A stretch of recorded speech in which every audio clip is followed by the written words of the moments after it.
Welcome to the Red Pill Nation Hangout, number 458. Want to say a deep sounding true hello to our 0 listeners at the moment. This was kind of planned out at the last second. So, it's kind of unavoidable that there's probably no listeners listening right now. In fact, I myself only got in probably about just before 3 to get this done. So what this is about? First of all, 459 is going to be moved back. Is going to be done tonight. The whole situation was that if I included Charlie Kirk with potentially, and I've had as many as 5 or 6 people on the panel, although that's usually a little bit too many people on the panel for me. But I've had as many as 5 or 6 people show up. And the topics that we're going to be covering, I also have to set it up, although I have everything set up for that. If I had included Charlie Kirk as a topic on that particular show, the program would have gone well over 4 hours. And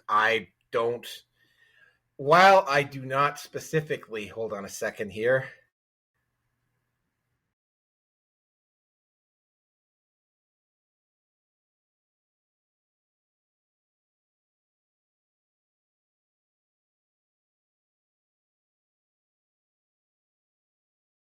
I don't specifically have to get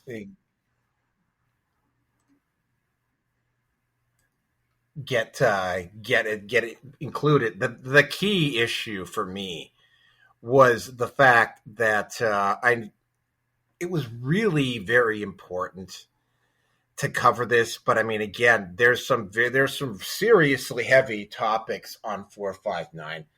And I'm going to start out not where a lot of people would think that I would be starting out with this. By the way, before I do get started, let's get the kind of, you can tell I'm just kind of doing this here on the fly. Gonna tell you that some of the content that I have is kind of graphic, but I mean, among the things that I've got going on here is the fact that some of the topics that I have for 459, we're going to be covering Zarutska right off the bat, and that, by the way, that's what I will be covering to a small extent here. But there's also a lot of stuff about Great Britain. There's a Canada thing, and of course, but I mean, Zarutska is almost intrinsically tied to this, and I will get into the intrinsically tied to this right after I allow V to introduce himself. So, V, introduce yourself. God damn it. Yes, well, I am V, and you're lucky I had time, my schedule to do this. Well, I'm in a transition. I am in Illinois right now, and setting up a new home base, and well, it's going to be kicking butt. Make sure you get a hold of Roger, Kelso, and Henrik. Looks like me and Rearson are going to have to take a trip to Chicago here. Yeah, exactly. And what we can do is take a trip to Chicago, and I can spend a couple of days in Chicago. And then what I can do is that we can all hop on a car, and we can all drive our sorry asses down to Indianapolis. Actually, I want a room by myself, but I mean, it's like rent a few hotel rooms, and act like a bunch of not say degenerates, but the deplorables at Gen Con, and then do a show from Gen Con and then drive back to Chicago. That would be a hell of a plan. Something I think I would have to discuss with Rearson, but and then I have to get my passport and stuff. But I think it would probably be worth it, wouldn't you say? If you just get a hold of Roger and. Well, instead of us coming to you, where Americans are, have hell getting to, Canadians, we don't care. You come on down. All stay right. as long as you want. All right. I will have this discussion with Rearson at some point. Rearson is probably going to be on 459, which I'm going to have to set up as soon as this show is over. Other site news. I have restarted my Subscribestar, although it hasn't been validated yet. So I'm still on Patreon, but I have included my links to Discord, Kick, and Twitch. Feel free to sign up there if you want to know what's going on with me. I've also started posting back up at Patreon. My personal situation has also stabilized a little bit. I do have a regular site that I'm going to be going to now, so that's one less issue that I have to stress out about. I do, however, have to concern myself with getting caught up on all the issues that my previous employer dropped on my lap, but that is also getting better. So, I mean, I might actually. So, yeah. The other news is that I'm working a particular rotation. So, the particular day of the show is going to move to a couple of different days of the week, just because I'm going to be bouncing around. It's a 4-on, 4-off rotation, and it's like, yeah. So yeah, there's going to be a few days. It's going to be 4 weeks. It's going to be one day, and then the next 4 it's going to be another. So you're saying your rotisserie? Yeah, well, it's a rotation. It's a rotation. It's a rotisserie. Yeah, I have to rotate around because of my new job, which, by the way, pays actually quite well. So you're not going to hear me complaining. But yeah, that's one less issue from my former asshole employer that I don't have to deal with. So that is it with the site news. Now, I'm going to start out with how I found out about this. All right. I woke up because I was on my way to work that particular day. And I woke up and I went over to my phone to check my messages, which is something that I will use. It's something that I always do. Literally, the very first thing I saw was that Charlie Kirk had been shot and that he had been killed. And it was like, what? And I thought, because you open up and you're checking your messages, and the first thing that jumped, the first thing that popped up on my screen when I checked my phone was that Charlie Kirk had been killed, right? Then I started scrolling down, and I saw a lot more of it. And I took a look, and it was like, whoa.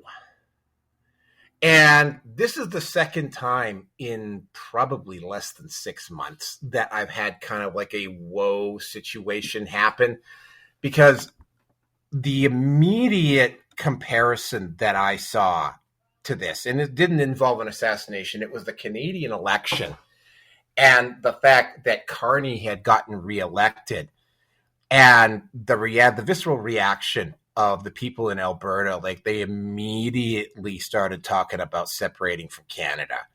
And that is the same sort of thing here. There was like an immediate, almost visceral, angry response to this.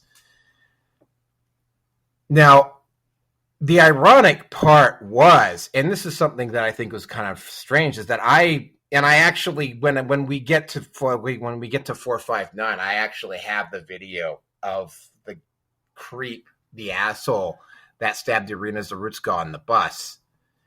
Is that based upon the reaction of what the mainstream media had done around that situation, that had been kind of almost like a loading and cocking of the gun, and that if the left or the establishment made one more serious mistake, that it was going to get rather it was going to get really, really bad. It was going things were like it was that was the loading and the cocking of the gun, and then of course, like literally, not less than a day afterwards, it was like, and my response was, "Oh fuck! Now they've gone and done it." And the after talk has proven it, in my experience online in the past 10 days or so has only confirmed it. But I mean, I'm not going to go into all of the details about that right now.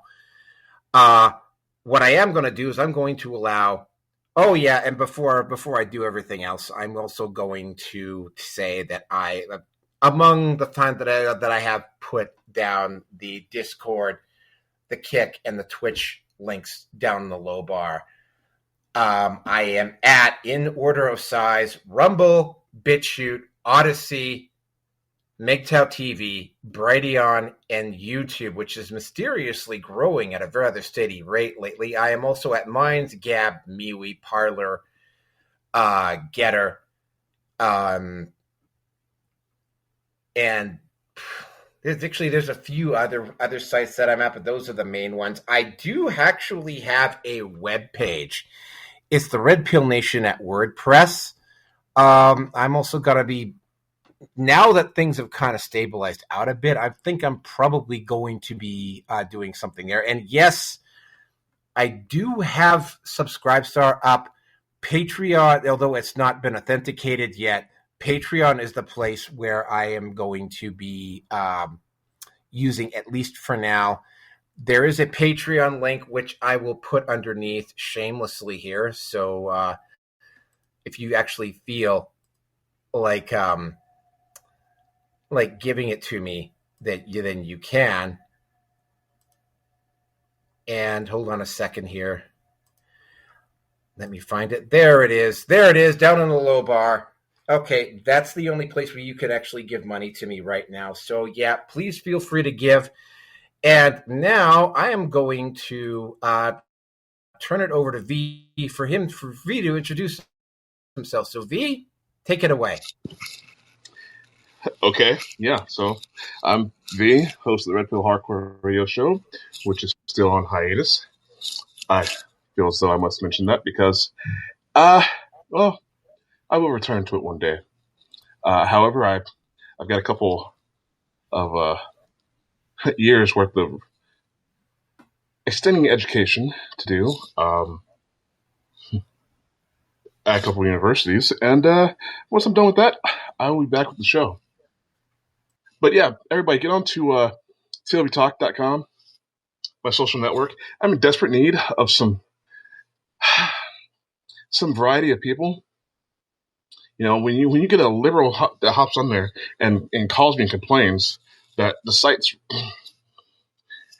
okay. Well, anyways, just join up, make yourself be known, and participate in the community. That's all I ask. Anyways, go ahead.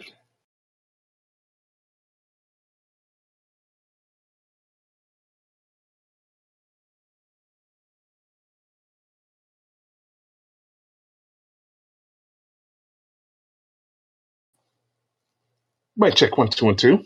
We have dead air. Okay, there we go. All right. So yeah, I don't think that you can act like without Arena Zarutska and the hateful racist grandstanding. And by the way, I've got a video from. Actually, I will show it to you right now. I will also be including it on the. Let me find it here. Where the hell is it? Where the hell is it? Did I put it up? No, I left it off. I forgot to add it in. Okay, well then I'm going to have to add it here. I'm going to have to find it here. But yeah, there was some very, very, very there. Oh, wait a second. Yeah, there he is. He is on there. All right, let me find him. Here we go. Oh, wait, hold on. Is this it? Do you know No, someone who suffers from Gen Z disorder? no, that's not it. That's not it. Hold on a second. Yeah, hold on a second here. I just got to do one thing because I totally forgot to put this guy's video up. But this individual is probably one of the most disgusting individuals that I have ever encountered. And I don't want to start getting into race right away. But again, what happened with Irina Zarutska and the response of people like this laid the foundation for some of the other stuff that happened afterwards. So yeah, just giving you a heads up, the dude that responded to this responded pretty goddamn angrily, and it's not that I can really blame him, but it's like, it was this particular response that this guy had set the tone for what was going to potentially be coming with Charlie Kirk. So yeah, without any further ado, let's just look at this piece of trash's response, and then you'll understand what loaded and cocked the trigger before Charlie Kirk.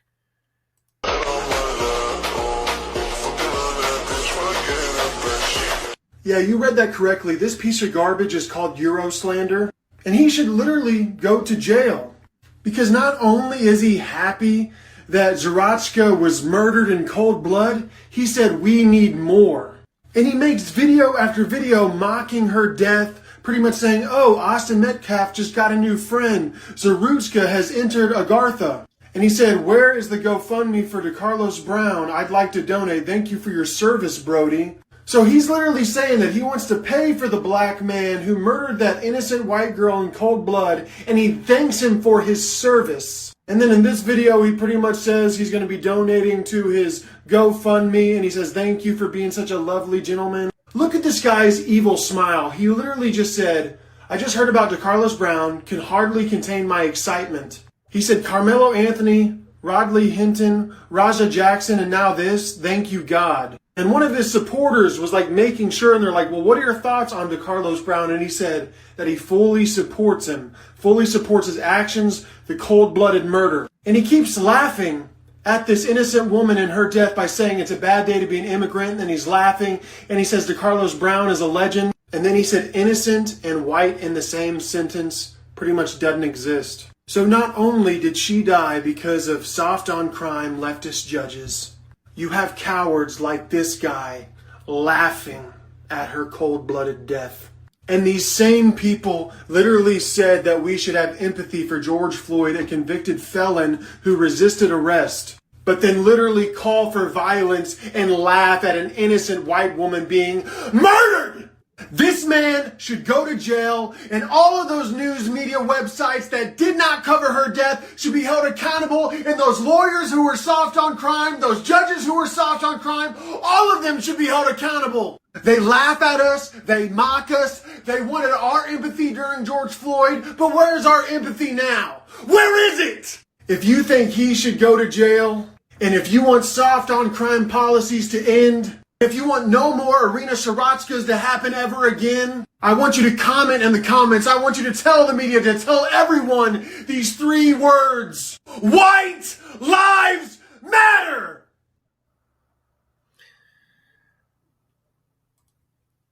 Okay, yeah, it got a little bit inflammatory at the end. I think V will not have any disagreement with that. I got to point out that neither one of us on this show is actually white. Now, I have encountered natives that are like this as well.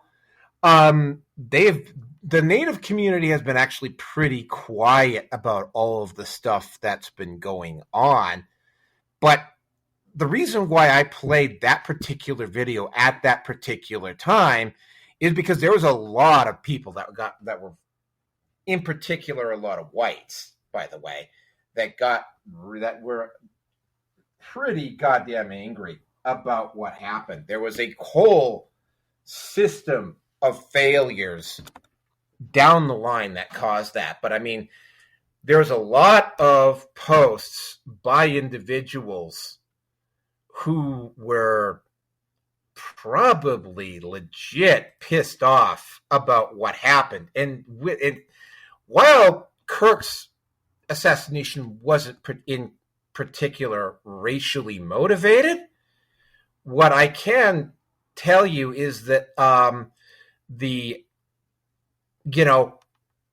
that video basically tells you exactly what you needed to know about loading and cocking of the trigger, right? That there was just one more event that was going to push it over the top, and that event was Charlie Kirk's assassination.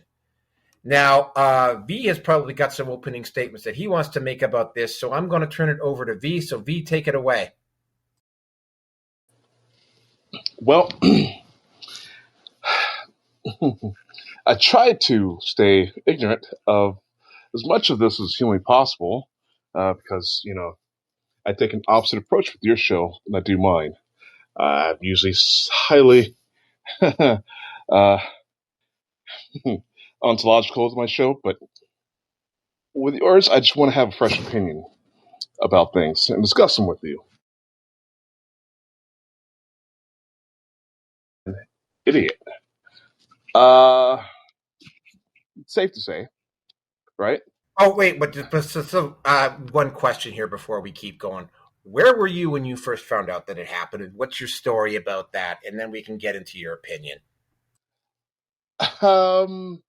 Yeah, no, I don't know. It was a few days ago, and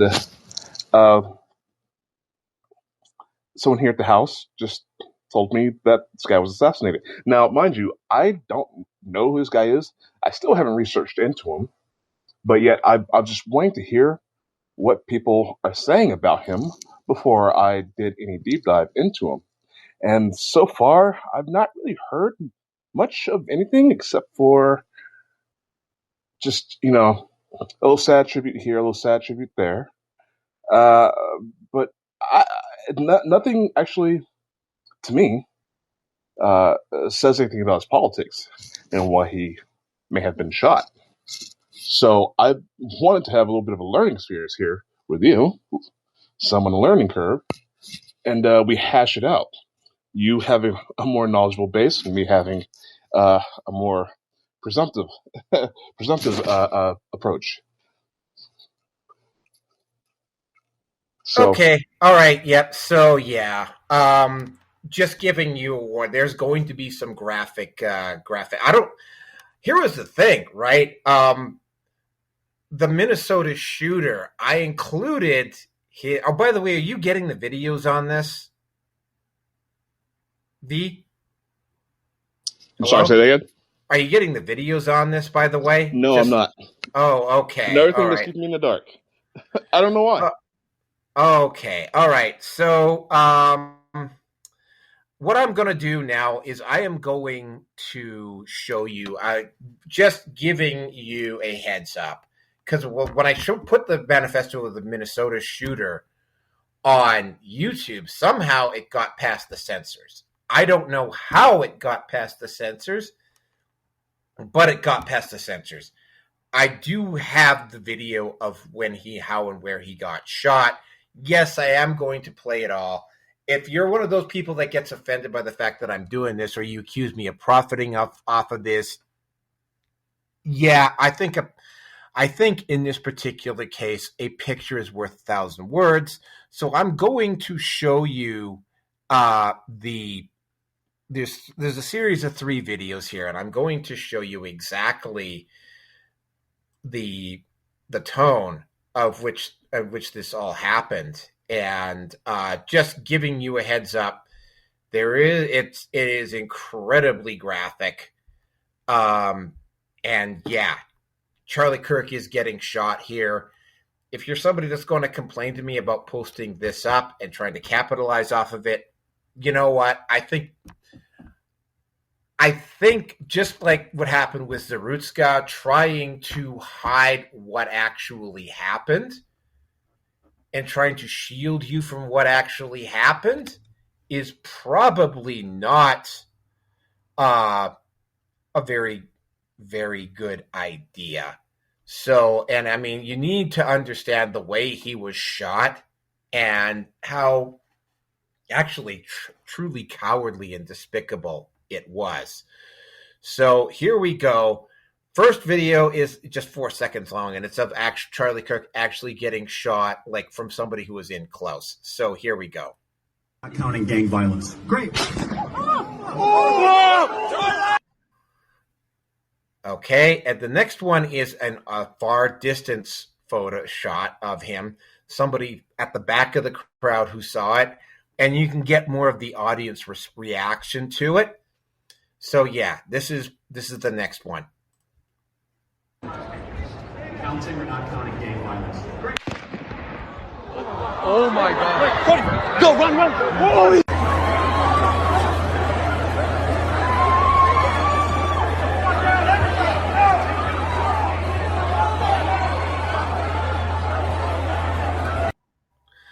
Okay, and the next one is of the shooter fleeing. Now, this particular one is going to come in is going to be rather interesting, because this one is actually going to be I'm probably going to be playing this one again later on, but this is the shooter fleeing.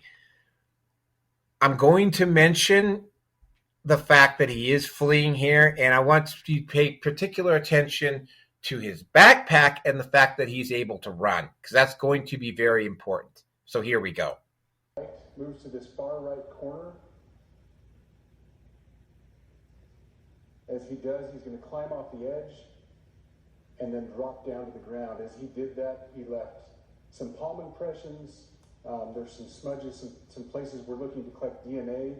There's a shoe imprint where we believe the suspect is clearly identified as wearing Converse tennis shoes. Again, we'll replay that again so you can get another view of that. It's important to note his black t-shirt, his black pants, and there appears to be some white on the soles of those Converse tennis shoes. Those are all identified. Okay, so yeah, like I said, I want you to notice the backpack that he was wearing and the fact that he was actually able to run, because that is going to be relevant when we get into the discussion of the rifle, where I will play this again. Now, almost immediately, just like when, and again, these are not equivalents, but the feeling and the reaction that occurred in both of these events set a precursor.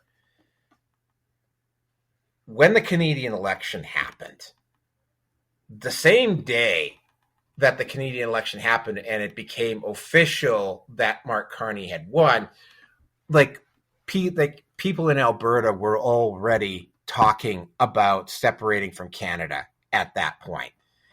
And it became very, very, it just accelerated to the point where there's going to be a referendum on the issue next year. Same sort of breaking or of a line crossing occurred here with Charlie Kirk. Now, Charlie Kirk, I didn't necessarily, I mean, I'm an atheist, okay? Charlie Kirk's Bible thumping maybe got a little bit over the top. And also, I also have to point out something about Charlie Kirk. And this is just something from me speaking from the Manosphere perspective, because a lot of guys in the Manosphere really did not. They agreed and disagreed with Charlie Kirk. The TradCon model for the Manosphere, the TradCons in response to the Manosphere, has honestly, and Kirk mirrored this exactly, was a little bit naive and maybe even perhaps a tad bit delusional. And that model was that if you find the right woman, all your other problems go away. And I mean, yeah, Kirk was married with kids and he was in a committed relationship with her, and he took his role as being a dad very seriously. That being said, and this is something that has to be emphasized because this is something that I did disagree with Kirk on quite a bit, at any point, his wife, if Kirk had hit a difficulty later on in life, or if he had come across a difficult period of time, would his wife have actually stayed with him? Like that is something, because like Erica Kirk seems to be a fairly loyal, dedicated woman, but she was loyal and dedicated while Kirk was doing well. And we will never find out what would happen and when Kirk, and invariably life would have happened and Kirk would have probably run into a difficult period of time. So yeah, that is a bone that I had to pick with him. Now, Kirk, though, was clearly the guy. He would go into enemy territory, the universities and whatever, and he would this is something that Milo Yiannopoulos was doing as well, although not as successfully as Kirk is doing it now. Would go onto university campuses and would debate students. He would also go and he was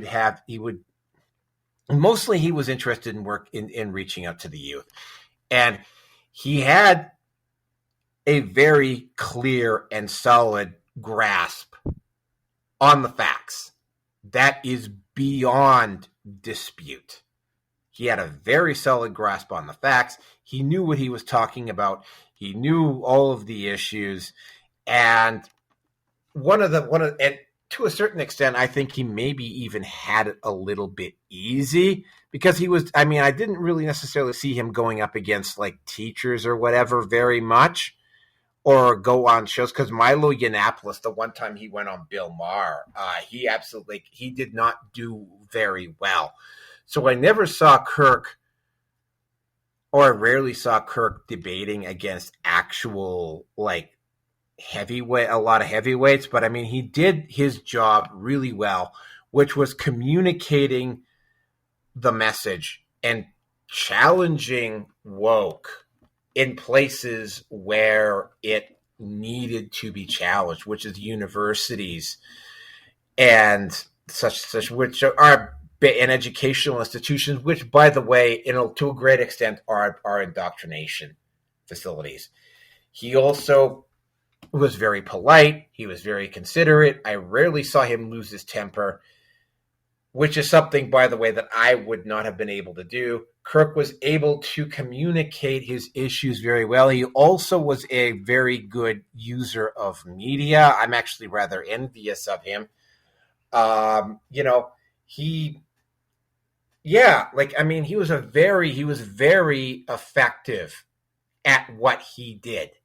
There is absolutely no disputing that. He knew how to talk to the right people. He knew how to sell himself to the right people. He knew how to market himself, and he knew what type of message to send to the crowd that he was appealing to, which was Gen Z and Gen Y, and the millennials and Gen Z. He knew how to package his message to that crowd, and they were very clearly listening to him in large numbers. Also, I have to point something out here, though. To be fair, when it comes to Gen Z and millennials, in particular with the men, as I'm finding out, there are a lot, and I have actually since I started this new job, I have actually had talks and communication with a younger crowd because I have more of a front-facing job now. And what I'm discovering is that to the overwhelming majority of the men out there are very, very aware that something is off about what society, what the schools have been telling them, what the media has been telling them, particularly what feminist teachers have been telling them.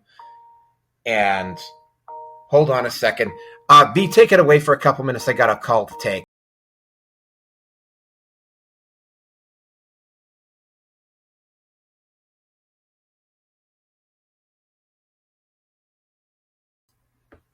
Oh, what the hell? V dropped. Hold on a second here. V just dropped here. Let me gonna take a break here. What I'm gonna do here is I am going to there it is. I'm gonna post up the Andrew Tate reaction to this. Hopefully this gives you some type of a context on it, but it will also give me a couple of minutes to give you to call V.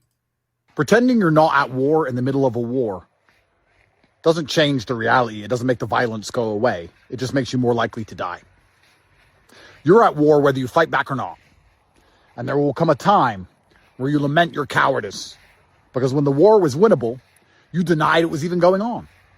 Oh, no, it's not a war. No, we don't need a war. It's not a war. We're just losing all of our land and freedom and sovereignty and lives. Yeah, that's not a war. Definitely not. Heaven forbid they were to come and take over your country and control every aspect of what you do and tell you what to say and think. You're denying reality because you're afraid. And when you're afraid of fighting, you want to pretend there's not going to be a fight. You know, that guy gets in your face, he's going to swing. Oh, maybe if I just don't hit him and I just stay here nicely, he won't hit me. It's not a movie, unfortunately. It's not the way the world works. You know, if a weaker animal removes its claws completely. There you are. Okay, hold on a second. Let me just for said prey. Let's just wait for the Tate video to finish here. Okay, hold on a second. All right, we'll get back to Tate here in just a second.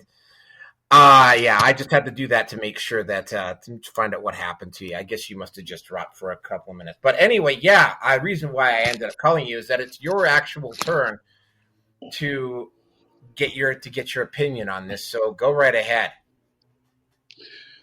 Well, now I'm so frustrated with Rumble.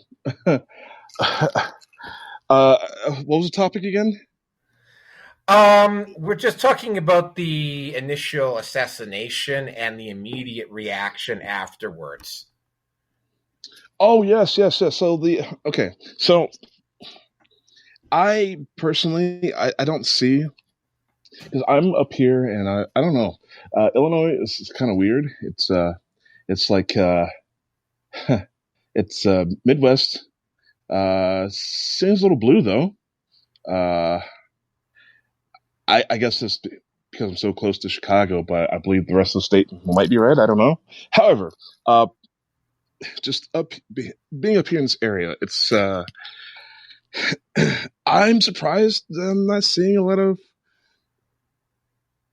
outrage. I mean, there's nothing political is going on here, personally, and within my vicinity, nothing that I can tell, which is a little bit concerning because usually you'll see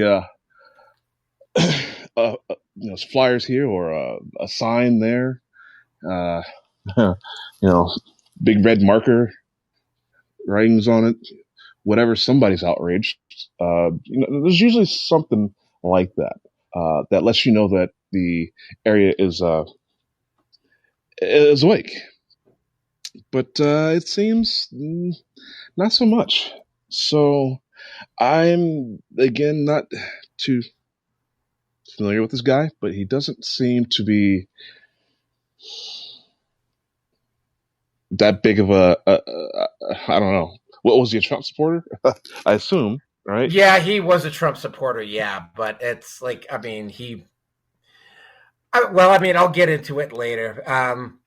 He was a rather effective communicator for the crowd that he was dealing with, which was basically like university students and like millennials and Gen Z. Right.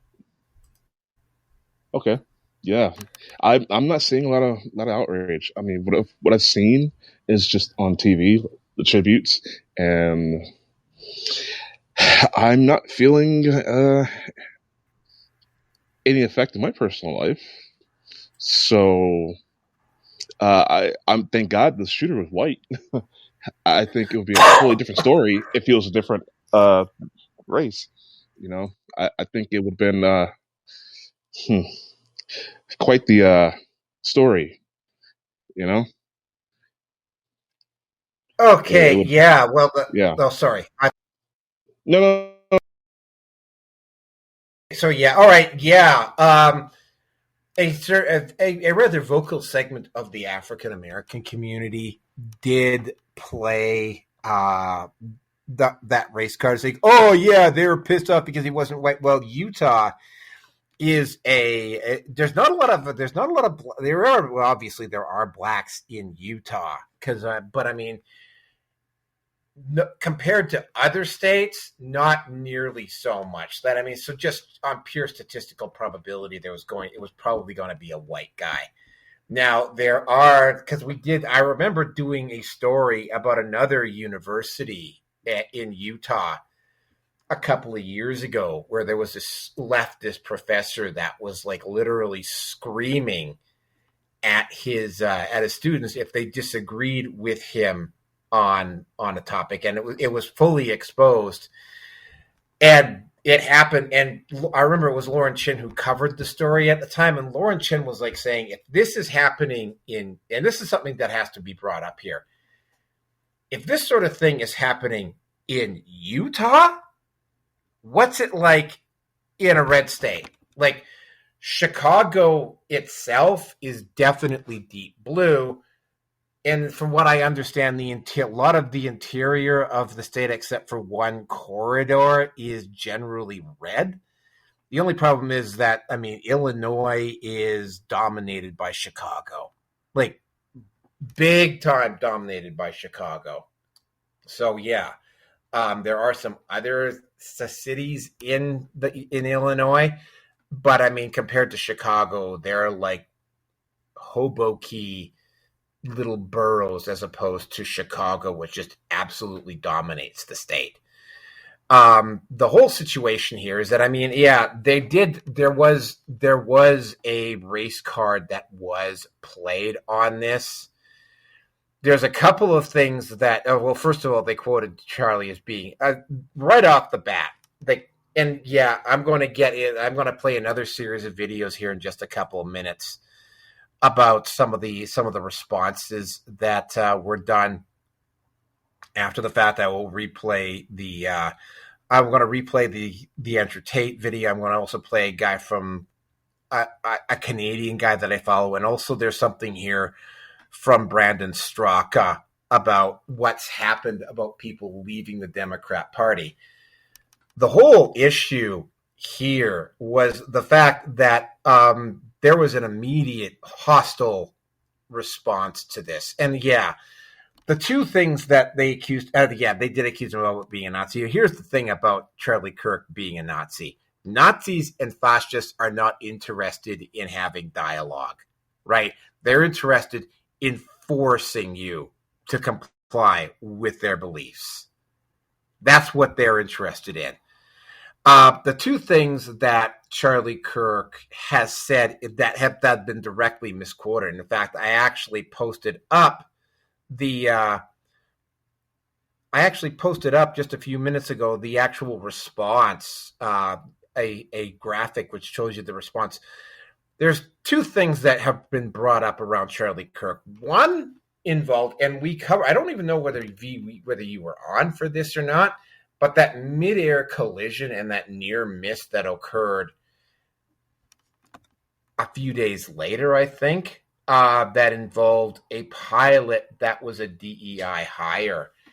And Kirk said something about if he sees somebody who is a black pilot, he's going to wonder whether they got there by merit or whether he got there as a DEI hire. Now, both of those incidents, all right, the mid-air crash in D.C., that was done by a woman that wasn't black, but the near miss, one of the two pilots and the one that was most responsible was a black woman. And when they it was an African-American woman, when they took a look at her qualifications, it became very, very clear that she had gotten to her spot via DEI and not by the merit of her own skills. Now, I have encountered black pilots. There are black commercial airline pilots that got there on their own merit.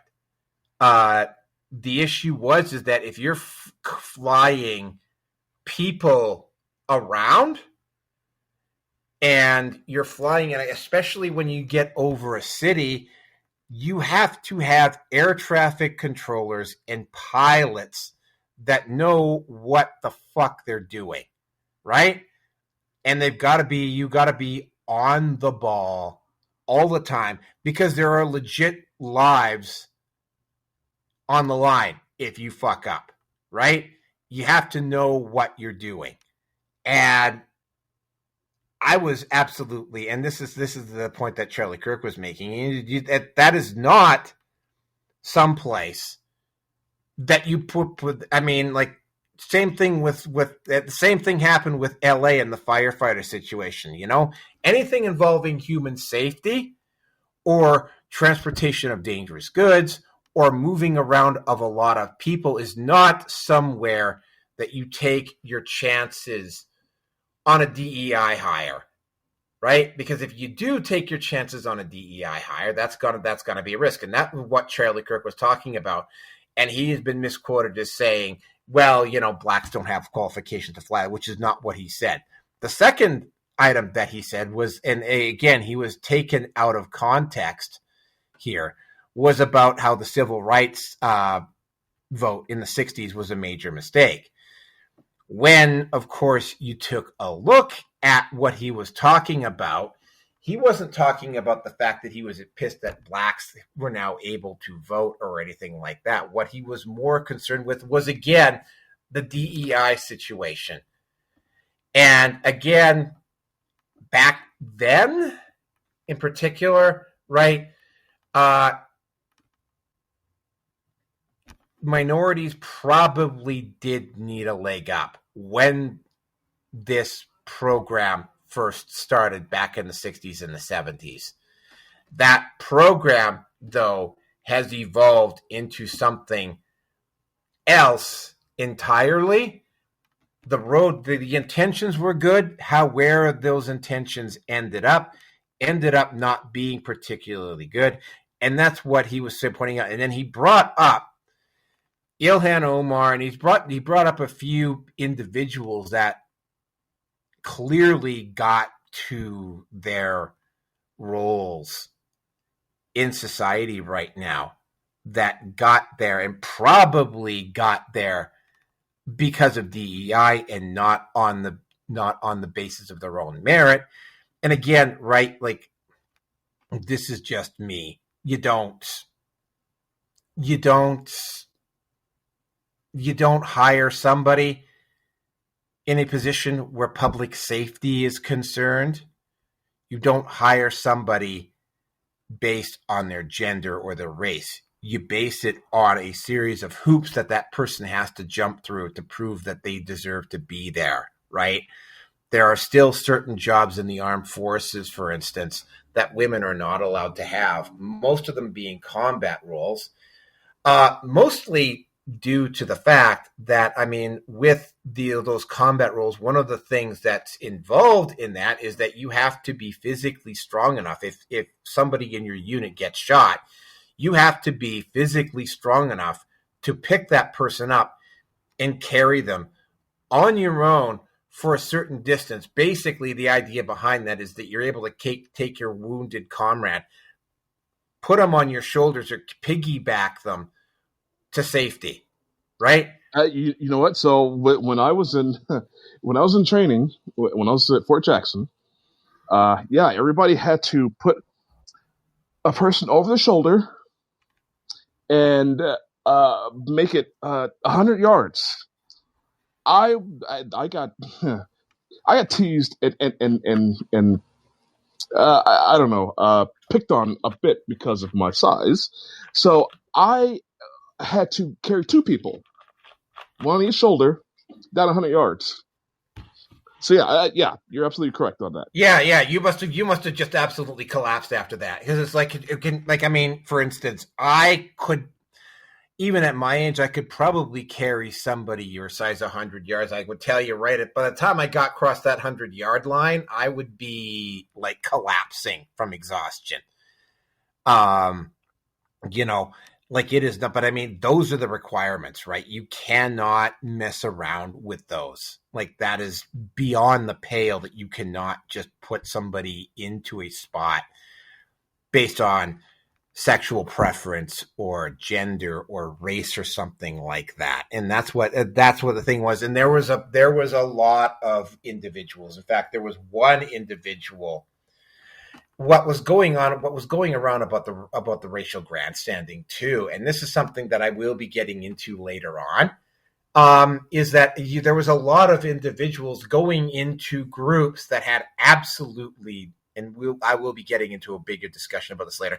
There were individuals going in, leftists, BLM activists, feminists, and whatnot, going into groups that had absolutely nothing to do with politics or Charlie Kirk, and grandstanding and trying to play the race card, trying to play the gender card, trying to play the sexual preference card, trying to do everything they could to try to control the narrative around this.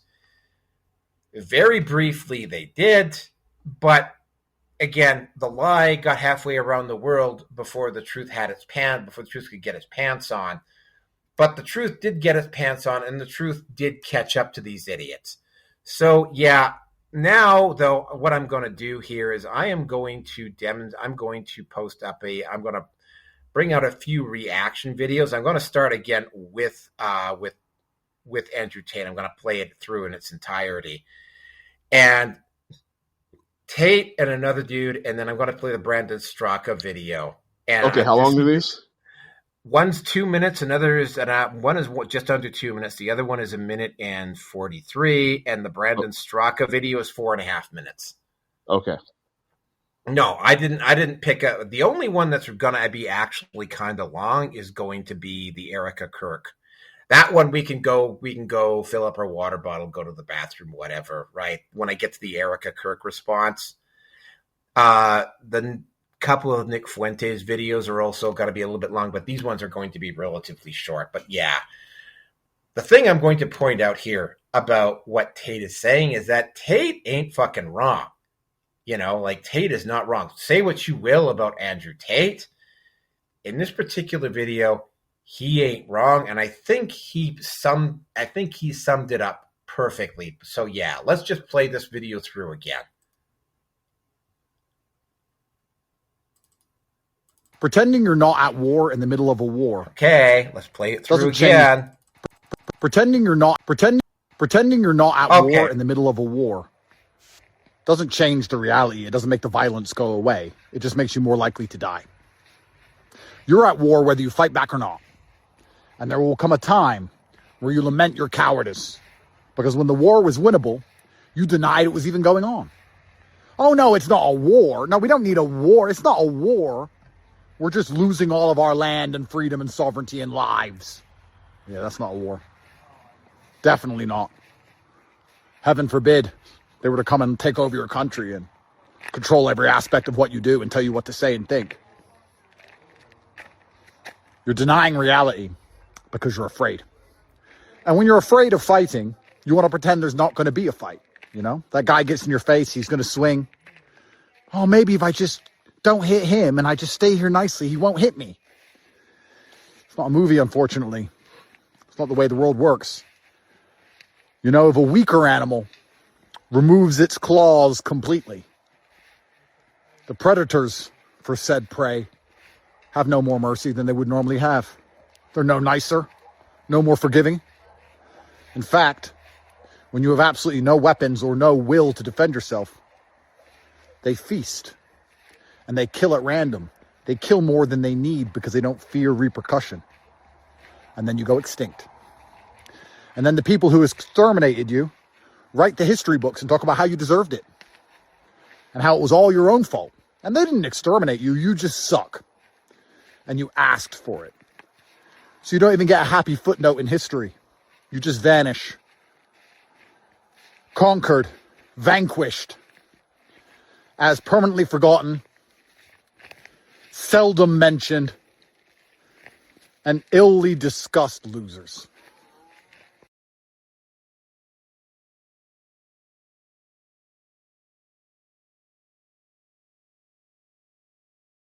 Yes, he deserves to die, and I hope he burns in hell. The left has a violence problem, and Charlie Kirk being shot is proof. I just came here to announce my official divorce from the Democratic Party. Going forward after today and seeing how liberals and leftists and Democrats are acting towards this, I am never voting Democrat again. Ever again. For the rest of my life, I will always vote Republican. This Charlie Kirk thing kind of put the nail in the coffin of me being a Democrat. I was slowly moving away from it anyway because I was noticing certain things.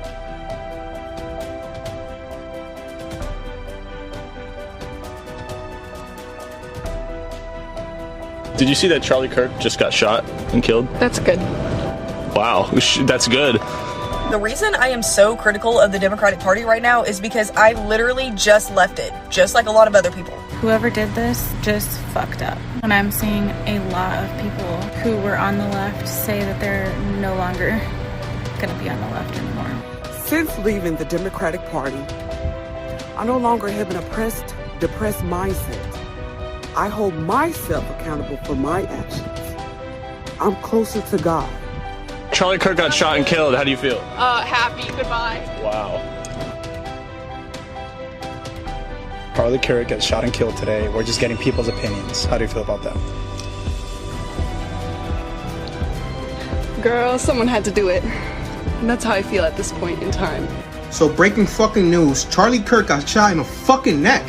That was the last bastion. I can't be a liberal no fucking more. You see the fucking comments? I hope the gun is okay. Democrats right now, it seems like all they think about is, oh my God, he disagreed with me. Oh my God, he doesn't agree with me. Oh my God, he disagreed with me. I'm sorry, but I cannot be a part of a party that's doing that, because that's not a party. That is a cult. If you voted Democrat, like I did, you voted for a party that does not exist anymore. Charlie Kirk just got shot. Well, breaking news, folks. Seems somebody just took a shot at one of the Fantafast's favorite 5-mile-wide mouthpieces, Charles Chuckle Kirk.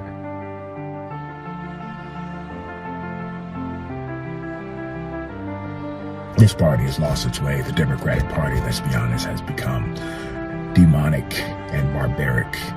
And I, as a Christian, can't be a part of that anymore. If you actually believe in free speech, if you actually believe in democracy, you cannot be cheering on violence just because it's happening to one of your political opponents. This isn't how healthy countries act, and this isn't going to end well for anyone. This is disgusting. A lot of people are acting really gross about this, and I feel horrible for his family. It's honestly just like kind of scary. He was so young and he was just on a college campus debating. In 5th grade, I was like, oh my goodness, I'm a sinner. I'm selfish. I'm broken. And only thanks to Jesus' perfect sacrifice, coming and living a perfect life, that I get something I do not earn, but has been given to me, this free gift of eternal life. They should see this video so they can understand what the left is really about. So they can know when they see people dancing and laughing in celebration that Charlie Kirk is dead, that this is what they want. Gigi, our daughter, just ran into my arms. And I talked to her and she said, Mommy, I missed you. I said, I miss you too, baby. She goes, where's Daddy? What do you tell a 3-year-old? She's 3. I said, baby, Daddy loves you so much. Don't you worry. He's on a work trip with Jesus.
Wow, okay. Well, isn't that smart of me? I totally forgot to unmute myself. Okay, let's begin that again.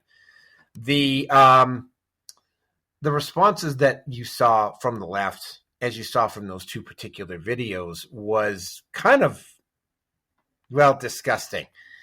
And the immediate response afterwards is what was causing this. And again, what immediately happened after the fact is that you could sense that there was an immediate shift. It's like thousands of people just woke up from whatever stupor they were in, and they realized, because Kirk was not advocating violence. Kirk was not doing anything of the sort, although he was definitely taken out of context, and I've already covered the racist and the Nazi quotes. But again, some of the other things that he said. He advocated about stoning gays and trans to death, and it was like, well, no. I saw the video where he did that because the truth has caught up to the lies here. Now, the truth of the matter was that somebody got into a Bible quoting contest with Charlie Kirk. Very bad idea. You don't get into a Bible. Kirk is obviously very intimately familiar with Christianity, the Bible, and it was like, I don't know that much about the Bible, and I don't know that much about Christianity, and nor, by the way, am I really interested in finding out. The issue here is that, he advocated for the stoning of gays and whatnot. That's not what he said, right? Somebody got into some woman on his show, got into a Bible quoting contest with him, and she quoted from a book that Charlie Kirk was familiar with and quoted a statement from the book. And Charlie Kirk, of course, being as intimately familiar with the Bible and Scripture in a way that I will never be and not currently interested in being, is that he says in this, and it turns out it was literally true, is that, what you need to know about that particular book is that literally the next section on it, basically it says is that, about gays being stoned. And he said, just saying, right? So, yeah, he wasn't, but he was bringing it up there, and it basically got taken. And you'll notice this with a lot of things that Kirk brings up. They will take his stuff, and I had to do this a lot on Twitter and Facebook over the past couple of weeks, last 10 days or so. They're really good at taking his stuff out of context. Another thing that he took that was out of context was about his comment about the Second Amendment. It was like, he advocated that there needs to be a bunch of that you need to sacrifice certain people in order to keep 2A or the Second Amendment afloat. And again, when brought into context, the quote that he was actually talking about was the fact that cars kill more people than guns do, but nobody talks about banning cars, right? If you started banning everything that potentially killed a lot of people, you wouldn't have that many things left. So it's sort of like, unfortunately, they're not talking. And of course, I had a couple of real snarky assholes on social media go, well, yeah, people don't kill people with cars on purpose. And of course, it was like Waukesha, where that guy drove through a parade. You got that incident down in Texas. You had an incident in Vancouver very recently where somebody drove through a crowd. You also had that incident where a Muslim drove a vehicle through an event in Germany. So, yeah, you are seeing people use cars as weapons, right? Again, right, they loved taking his stuff out of context. And boy, oh boy, did they ever get mad when you asked them to put that stuff in context. And they would keep arguing and arguing and arguing. There was another point that yes, that's right, about the whole right-wing, left-wing type of thing and that sort of thing. I will get into that in a second or so. But you know what?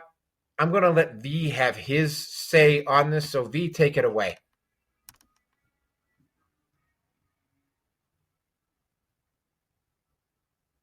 V? Yep. Just trying to find the mute button. And that seems to be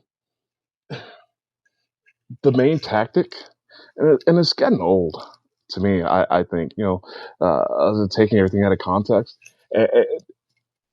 and people are really they're riding it secondary because like, oh, anything you say, oh, I'm offended, and it's like, okay, why are you offended? And it's like, oh, you said this, okay. Do you understand what that person meant by that? And how he meant him? No. And then you literally have to, like, put these people, you have to sit them down, give them a textbook, you, you know, give them the curriculum, give them homework, because it's like nobody. I mean, you can't really be like that. You can't really be like that in the world. You can't make it in the world. These people have to be being overly dramatic and just to have political outrage because they're not happy with the way things are, and they're not. It's just political discourse. They're not doing what they're supposed to be doing. They're not participating in government. They're not going to their town halls. They're not going voting on the propositions. They're not doing any of this stuff. But they can be outraged by the silliest things that have nothing to do with anything, and is not really pertinent to whatever issues that they have to begin with. And it's like, people, get over yourselves, right? It's just, out of context.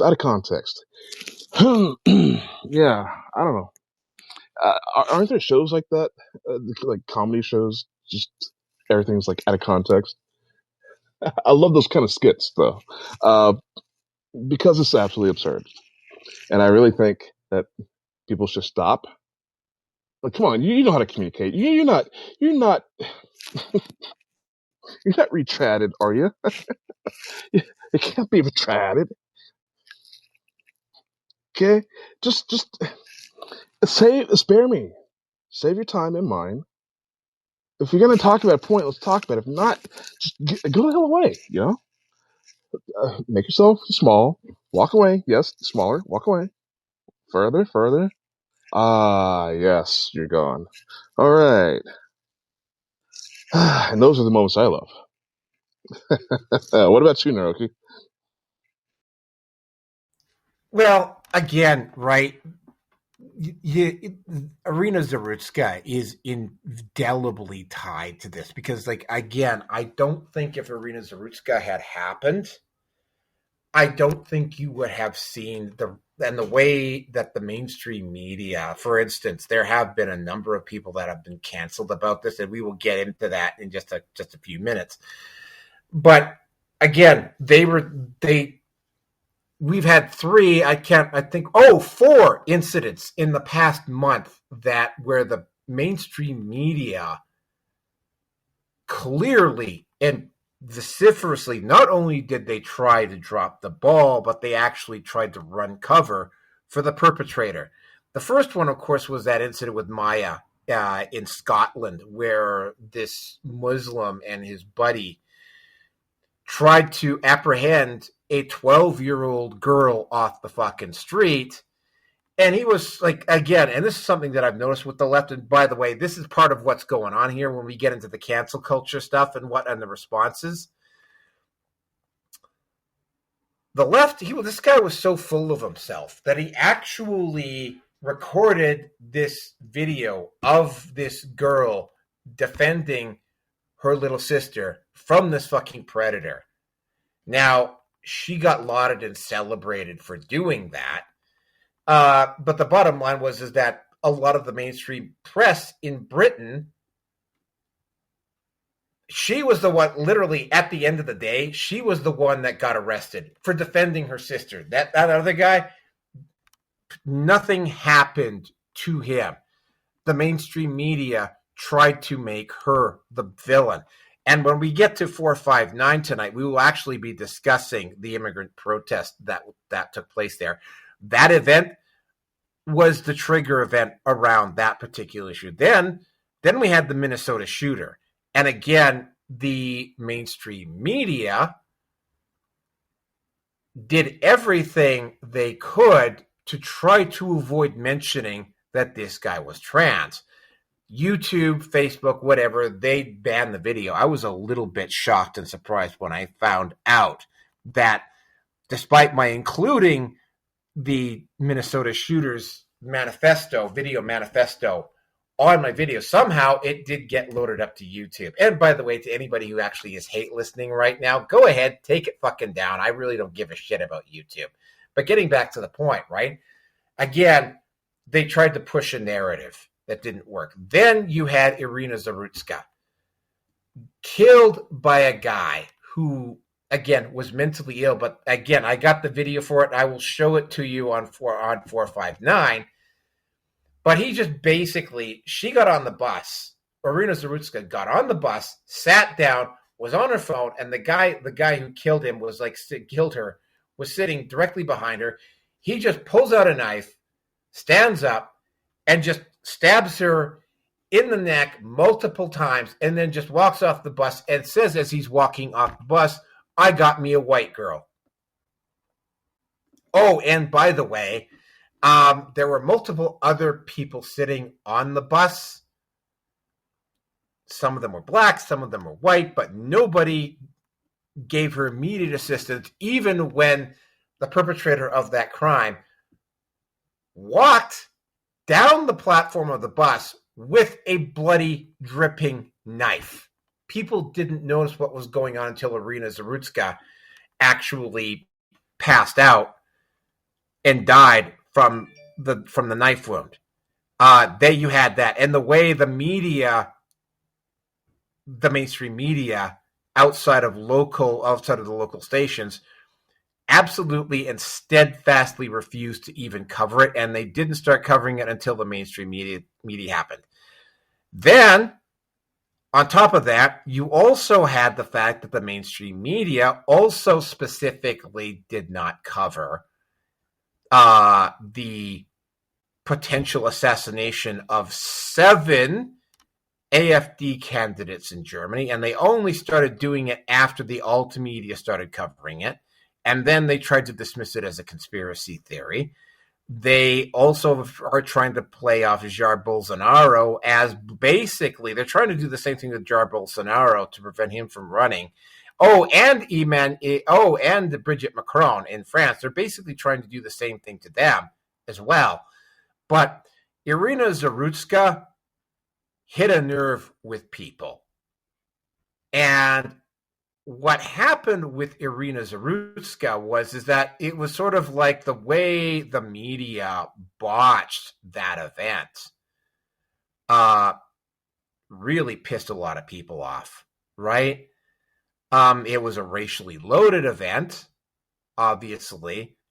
But it was bottom line here is that, I mean, it was like him just basically walking off the bus and proudly saying, "Oh, I got me a white girl," even though, like, and you will see the video at 459 tonight. Like, I mean, she didn't interact with him at all. He just basically saw her, pulled his knife out, and killed her, and in cold blood, just because she was white and because she was there. The whole thing with that. So, and then you have that, and it was like, when I saw that and I saw how angry people got about that, and yeah, by the way, this is a photo of Kirk just before he got shot. Now, we will get into the conspiracy stuff down the line here, but yeah, so that had time to boil over. And again, the media, and of course, like I said, I showed you that video of that one asshole earlier. There was a bunch of people who openly celebrated that and played the race card over that. That pissed a lot of people off. I'm not going to lie. A lot of people got pissed off at that for very good reason. Yes, there is actually a GoFundMe for the guy who did this. Don't know whether it's still up now, but it was there when I saw the video at the time. The whole thing. Then it was like, again, like I was saying, like I remember the night before I went to bed, right, waking up and going, yeah, the Irina Zarutska thing looked like the trigger had been loaded and cocked. And the whole situation just like went into overdrive. I got up the next morning, and then like I said, I went through what I went through in the morning. It was like, holy shit, they shot Charlie Kirk. And by the way, they shot the guy who was trying to establish a dialogue with them. That was the other part that really got me, was the fact that they shot this guy and they're having a dialogue with him. And then, of course, you saw all of the celebrations. And what was really bad here were the media responses to it. Now, I'm going to play those media responses to it, but first I'm going to give V the chance to say something. Yeah, I'm going to be honest with you. I kind of agree with the media, the mainstream media on this. We've seen it before, okay? A random person gets murdered by another random person. Okay, great. That's society today. All right, great. Do we need a constant microscope on this? Because this is the human condition. This is who we are. Okay, like it or not, there's some of us that are oh so good, so pure, and there are some of us who are rock bottom and is willing to scrape up against anybody. So I mean, we've seen the spectrum. I don't need to see individual, like again, random people who are not politically significant, who are not economically significant, who are not academically significant. I don't. Just a couple of randos. That's not news. I'm sorry. And to not cover it, especially if it's race. I mean, what are you gonna do with that? Helter skelter? I mean, what's the point? I mean, do we need a race war? I mean, what is the point? Yeah, there's some ignorant people out there. Oh my God, if that did happen in front of me, yeah, I would have taken that guy down, no problem. I would have been so enraged. No problem. As for why people aren't doing anything about stuff, I mean, where was this? This was New York, right? Naruki? This was Charlotte, North Carolina. Charlotte, North Carolina. So it was. Okay. So yeah, it was. The issue here is that, I mean, this particular person who did this had been basically on catch and release like 14 times before he did this. Mm-hmm. He was a career criminal. He comes from a family of career criminals. And this could have been very easy. And also the other part on this was the fact that, yeah, the other part was, and I have to kind of, when we're discussing Zarutska later on tonight, the individuals who did this, who saw this happen, were kind of like didn't immediately render assistance, and probably because it was like shock, fight, or flight, because they weren't expecting this guy to just get up, shove his knife into the throat of a fucking girl sitting in front of her 3 times, and then walk away with the knife dripping, proudly proclaiming that he got himself a white girl, right? Like I don't think any of the people that were sitting around nearby actually expected that. And that kind of played into it, but I mean, it's like it's not for like the incidents that I just all described, except for the Minnesota shooter.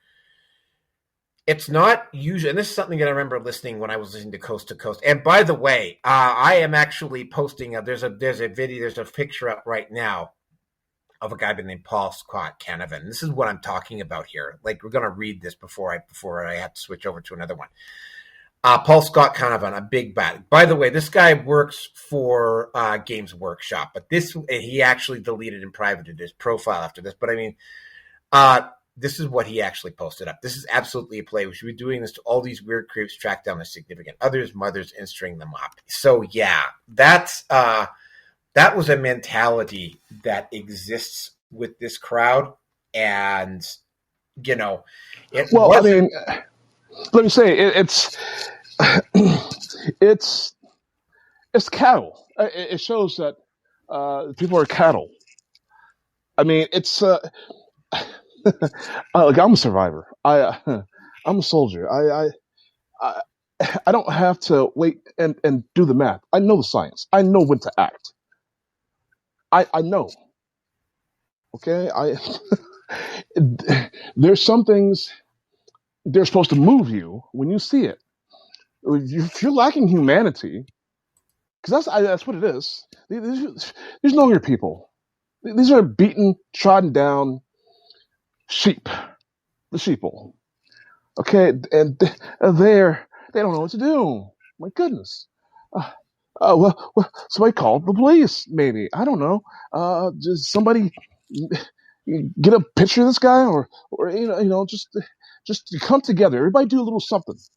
Yep, exactly. Well, here's the thing about this is that, I mean, and this is something that I've been taught about an emergency situation, right? A lot of people, when something like this comes up, won't make the phone call because they're just going to assume that somebody else was going to make the call or that somebody else was going to intervene. That's why when you have an emergency situation, you see a guy with a heart attack, you see somebody get stabbed, get hit by a car, whatever, like, you go over and render assistance. And then you don't just assume that somebody is going to get on the phone and call emergency. You look at somebody with a cell phone, you point directly at them, and you go, you call 911 right now. And that was part of the situation. One, you had to, again, we're kind of getting off topic here, but I mean, that whole situation, though, played in, and that was kind of like, and this is something that I remember because somebody was talking about the actions of a movement, and there's also been, I've actually done a video on this years ago about the stages of a movement. And what happens is that there's usually a trigger point. And it usually is something small. And it does one of two things. It either loads and cocks the trigger or it pulls the trigger. Now, this Zarutska situation loaded and cocked the trigger. And then less than a week later, or I can't remember how specifically when the incident with Zarutska happened, Charlie Kirk gets shot in cold blood, and that was like the tipping point. Now everybody woke up. Now everybody saw what happened. And then of course you get into the reactions afterwards, which is what we're going to be getting into in here in just a moment. And you saw the disgusting, despicable reactions. You saw people trashing memorials. You saw one particular event, which I didn't get the video for. They were having a vigil for Charlie Kirk in Idaho, and some idiot decided that he was going to go in to this particular vigil in Idaho on his scooter and start publicly swearing, "Fuck Charlie Kirk." Well, he didn't last very long. Now, what's happened here is that a lot of people have woken up, and they woke up. Actually, it's almost kind of weird. I think potentially assassinating Trump may have had less of an effect because, at least in the minds of a lot of people, Trump was actively going against the woke agenda. Like, he actually had physical power, was going against a woke agenda, and he wasn't so much interested in talking. Trump is more interested in doing. Charlie was more interested in having an actual direct personal face-to-face in-person conversation with people. And he was interested in being the messenger and taking the message out there to people, and specifically doing it in a non-violent way. And they shot him. They shot the messenger. And then they openly gloated about it afterwards. In particular, this asshole, Destiny, which we will get into in just a moment, you know, like there was some very openly despicable responses to it. And, you know, and the response, instead of being the take it on the chin, turn the other cheek mentality that the white conservative community has had, and I also have to emphasize, neither one of us is white here, although I'm actually Métis, so they're partially European. You know, none of us, you know, from an outsider point of view and looking at it, it's like, you know, I'm like looking at this, and this event woke a lot of people up, and it, for lack of a better word, triggered them into really responding, because the event itself was one thing, and then the responses afterwards were another matter entirely. And yeah, I will get into some of those responses now. Oh, and then of course we also have the mainstream media lying about the event. First of all, they went off and tried to suggest that this was his fault, which of course, you know, speaking from the manosphere perspective, you know, feminists in particular get really goddamn angry if you blame them for not being, like, for instance, there's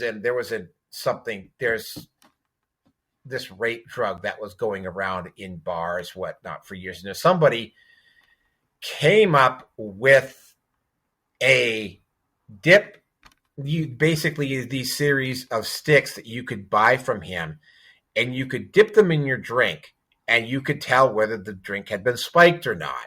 Very good, very healthy, very happy safety-related issue.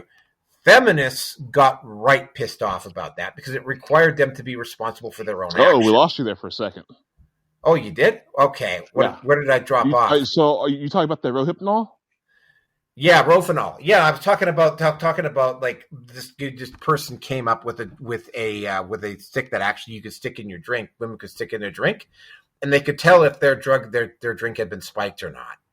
And feminists got right pissed off because how dare you tell me that I should be responsible for my own behavior, right? But yet somehow Charlie Kirk is responsible for his behavior. Now we have seen a that I'm bringing that up specifically as an example, right? And they were suggesting that it was his own fault, which is the absolute height of hypocrisy.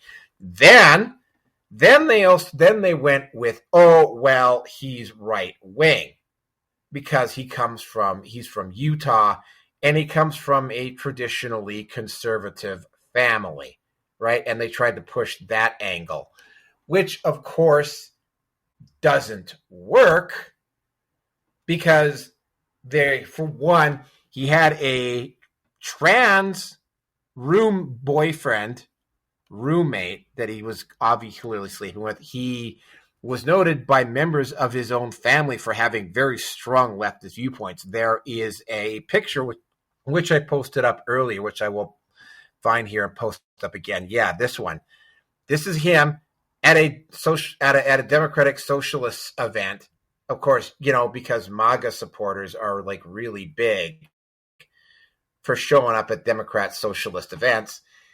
And he was also known for perusing Antifa sites. And there's also a video, which unfortunately I forgot to upload and share here, of him being a speaker at the Utah State House to a bunch of Democratic Socialists. So yeah, and they pushed this really fucking hard.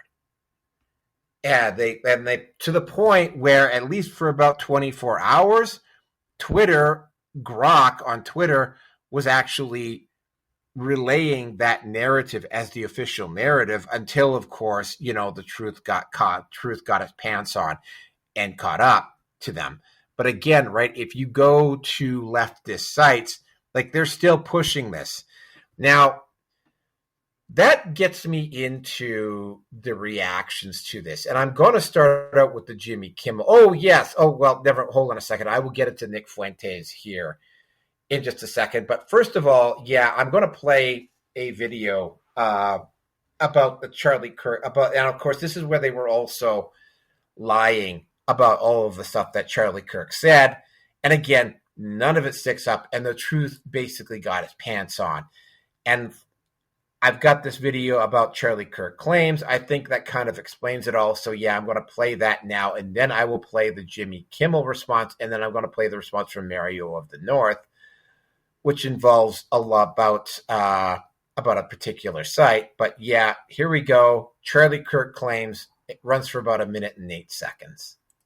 The Civil Rights Act was a mistake. What do you mean by that? Yeah, so the parts of the Civil Rights Act were great, but the way it's now being implemented to force men in female bathrooms to push forward of the trans agenda, the intent of the Civil Rights Act is way beyond what it was originally authored for. But the intent specifically originally was to... Well, that's interesting. So the intent and the law are two different things. So the intent was noble, which was to say that no American can be not allowed into a place of business based on the color of their skin or their ethnic heritage. Totally agreement with that. Totally agreement with that. Totally agreement with that. That's not what the law only did. It created a massive anti-racist DEI army that then gave us affirmative action. For example, recently Merrick Garland sued using the Civil Rights Act, saying that we cannot have voter ID in certain states because it's a violation of the Civil Rights Act. So basically what the Civil Rights Act did is that it went beyond disparate impact and then went to disparate effect. In the sense where if black Americans are not doing as well as white Americans in a certain category, you can now use the Civil Rights Act and say that's a violation of the Civil Rights Act, even though there might be other contributing factors. Does that make sense? Yeah. So it's too broad, too wide, and it's now doing a lot of damage to the country. It's being used well beyond its original intent.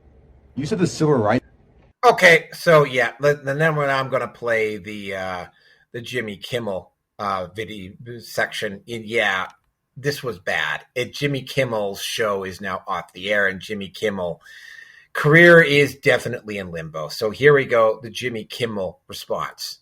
We hit some new lows over the weekend with the MAGA gang desperately trying to characterize this kid who murdered Charlie Kirk as anything other than one of them and doing everything they can to score political points from it. In between the finger pointing, there was grieving. On Friday, the White House flew the flags at half-staff, which got some criticism. But on a human level, you can see how hard the president is taking this. My condolences on the loss of your friend Charlie Kirk. May I ask, sir, personally, how are you holding up over the last day and a half, sir? I think very good. And by the way, right there, you see all the trucks? They've just started construction of the new ballroom for the White House, which is something they've been trying to get, as you know, for about 150 years. And it's going to be a beauty. Yes. Okay. He's at the fourth stage of grief, construction. There's demolition, construction. This is not how an adult grieves the murder of someone he called a friend. This is how a 4-year-old mourns a goldfish, okay? Okay, and now we're going to get into Mario of the North. And we're going to get into a lot of it because we're going to get into cancel culture, the conspiracy theories. Man, we're barely getting started. This show, Mike, this is the reason why I wanted this show to start at 3, because we might be going for a while on this. But this is Mario of the North, and he talks about charliesmurderers.com. But this is Mario of the North. Well, there's a lot of sick individuals out there that are praising the fact that Charlie Kirk was assassinated, which is disgusting, because that is political violence. You are inciting it, and your actions deserve consequences. Well, welcome to the consequence. This is the website. It is called charliesmurderers.com. charliesmurderers.com. And it accurately says Charlie Kirk was murdered. Is an employee or student of yours supporting political violence online? Look them up on this website, say no to political violence, and you could email the information there. The website has a ton of people, and a lot of people are losing their jobs, being fired, they're being suspended. And for those who don't know, the U.S. officials, they're making a list of those people who are making light of Charlie Kirk's death.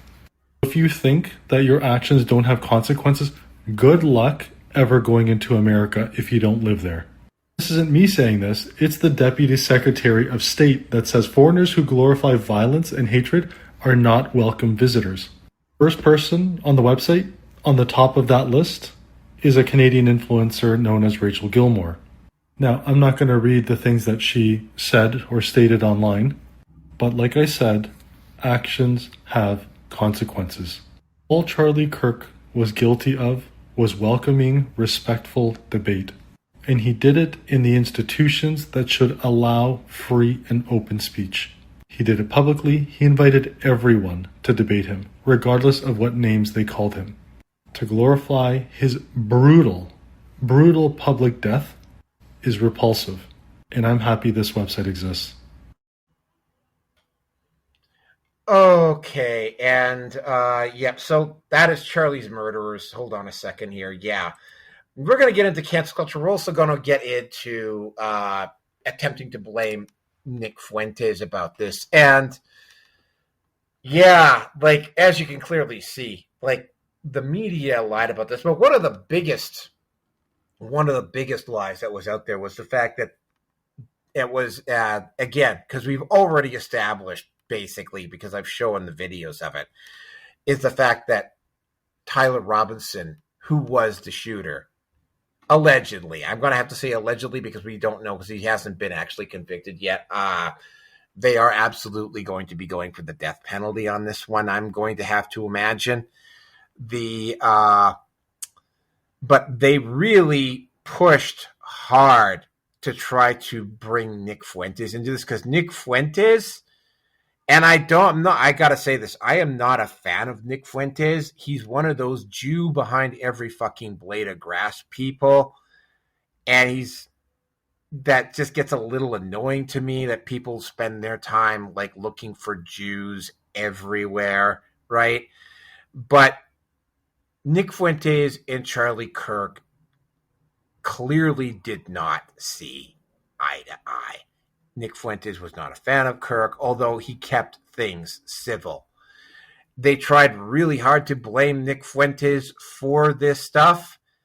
They said that, of course, that Tyler Robinson was a graper. The only problem is that I don't know too many Democratic socialists with transgender fucking boyfriends that are grapers, right? Like, that just does not happen. So the whole thing with this just kind of, the lying left me gobsmacked, and I am going to have to specifically get into the Nick Fuentes stuff here at some point. But yeah, like, the media had tried to do everything accept responsibility for their own actions. Now, I could have also downloaded the videos that people have been posting up online of where you clearly have Democrat politicians openly celebrating, and we will also get into cancel culture as well. That's why I brought up Mary of the North. So yeah, we're going to do Nick Fuentes, then we're going to do cancel culture. We also have individuals clearly trying to, like, the media was just caught like in lie after lie after lie. There have been a lot of victims about this, and the responses have been just outright disgusting, as you've seen from multiple videos that I have posted up so far. We got some we still got a lot of ground to cover here. So we'll get this section done. Then we'll get into Nick Fuentes.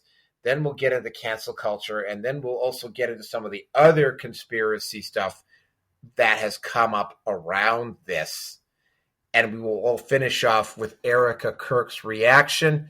And then my response to Erica Kirk's reaction, that is a 16-minute long video, which will give me time to go like put my stuff in my laundry in the dryer, or to put another coin in the laundry and get some more water. But yeah, I'm going to give V his chance to say something about this. So V, take it away.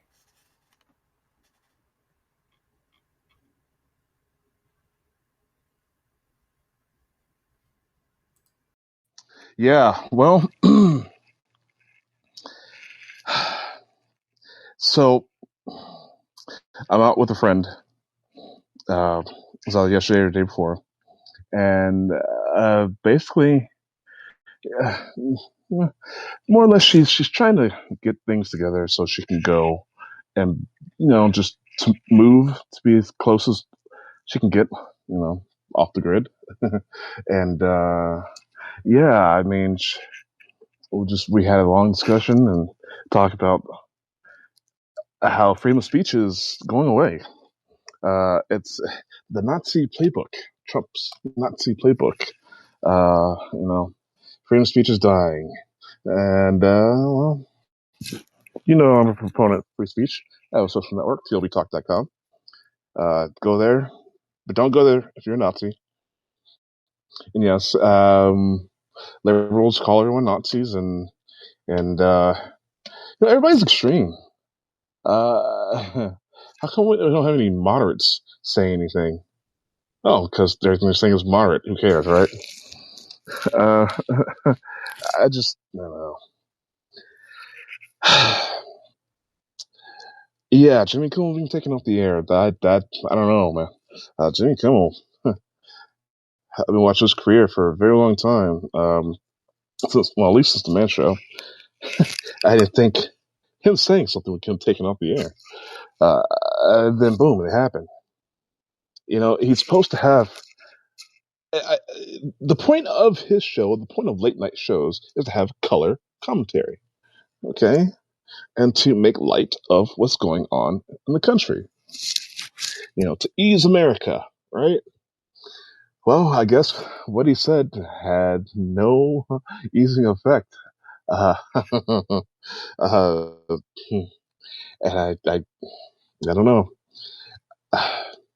This guy, and yeah, the media always wants to hide the fact that somebody is a liberal or a trans or somebody.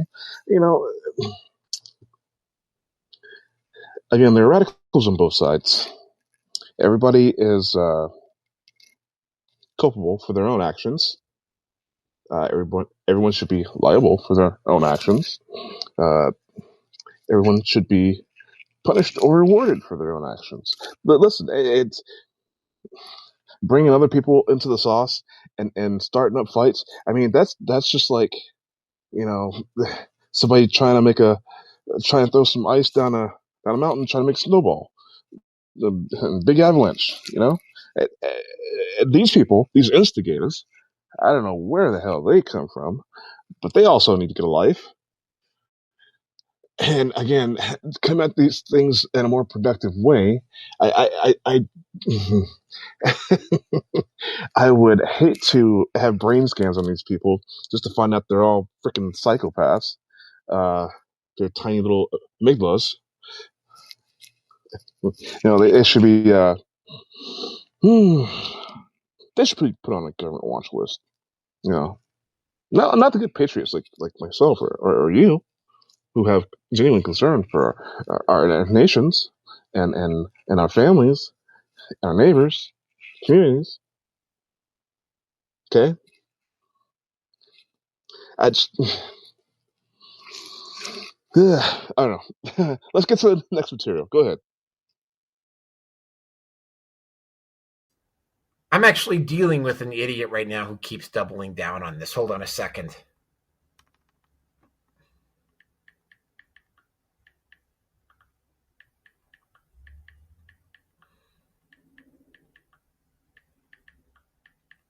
Yeah, I used to do that back in the day. You can't feed the trolls, man. Yeah, Don't no, feed well, the trolls, man. okay, well, I've already covered this with you. I've already covered this with Yes, you. I know. It's not about feeding the trolls. It's about making them look stupid and making sure that people who follow the thread know that they're being made to look stupid, right? Yes. So anyway, we'll do the cancel culture thing first. Having been both of us, I think you two have been a victim of cancel culture a couple of times, right? Like I got and by the way, Stardust also very recently decided to go over to Rumble, which is the site we're on now, because somebody has been like doing a collective series of collective strikes on his content on YouTube. I had my YouTube content taken down twice, and I also had a group of individuals try to cancel me back in 2017 because the film community at the time was basically was basically on a bit of a witch hunt, and some asshole, I think I know who it is, but there was something that happened on a set that I worked on, and somebody dragged up something that happened 10 years ago back in 2017 and was quietly trying. They didn't come out into the open. They basically just they actually just basically trash talked me on some other sites, and I noticed that that I had a few friends, people that unfriended me and that sort of thing. And I actually had somebody actually contact me and tell me what was going on, and I explained what was going on. But yeah, I have been a victim of cancel culture a couple times, right? The second time back in 2017, fortunately at that point, I had that was the event that actually caused me to get really serious about actually starting Red Pill Nation. That was one of the things that caused me to get really serious about starting Red Pill Nation back in 2017. The whole thing about that was that that particular event, I didn't get canceled, and I had to do a little bit of damage control, but even that damage control consumed a lot of time, right? But it was after that, and there was another event that occurred around a job that I was working at the time, and that was kind of like the straw that broke the camel's back, and Red Pill Nation was born. So yeah, to a certain extent, cancel culture is the reason we're having this conversation right now. Now, there is a list, and actually, I believe I have that list up here somewhere. Yeah, there it is. Let me just read this quickly off for you. Roseanne, Dave Chappelle, Kill Tony, Tucker Carlson, Megyn Kelly, Shane Gillis, Gina Carano, Hulk Hogan, Russell Brand, Tim Allen, J.K. Rowling, Kid Rock, and many more. All of those guys were victims of cancel culture, not to mention all of the individuals that via Gamergate and whatever, who were also victims. So basically, victims of cancel culture as well from the left for years.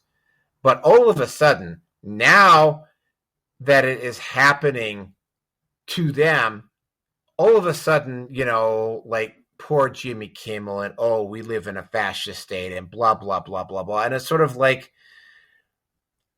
as has been pointed out by somebody, I think probably the best response would be to just keep letting these individuals talk. Because that's the thing about Gab, right? This is why I talk to people about Gab. It's like, yeah, there's a lot of action, and you know this as well as I do. There are actually like legit far right assholes on Gab, right? And I tell people all the time, well, if you don't, but what I've noticed, and I've also noticed this on BitChute, is if you challenge these individuals and you go at them hard, they disappear, right? Just like the folks on the left do. And you know what? It's cancel culture,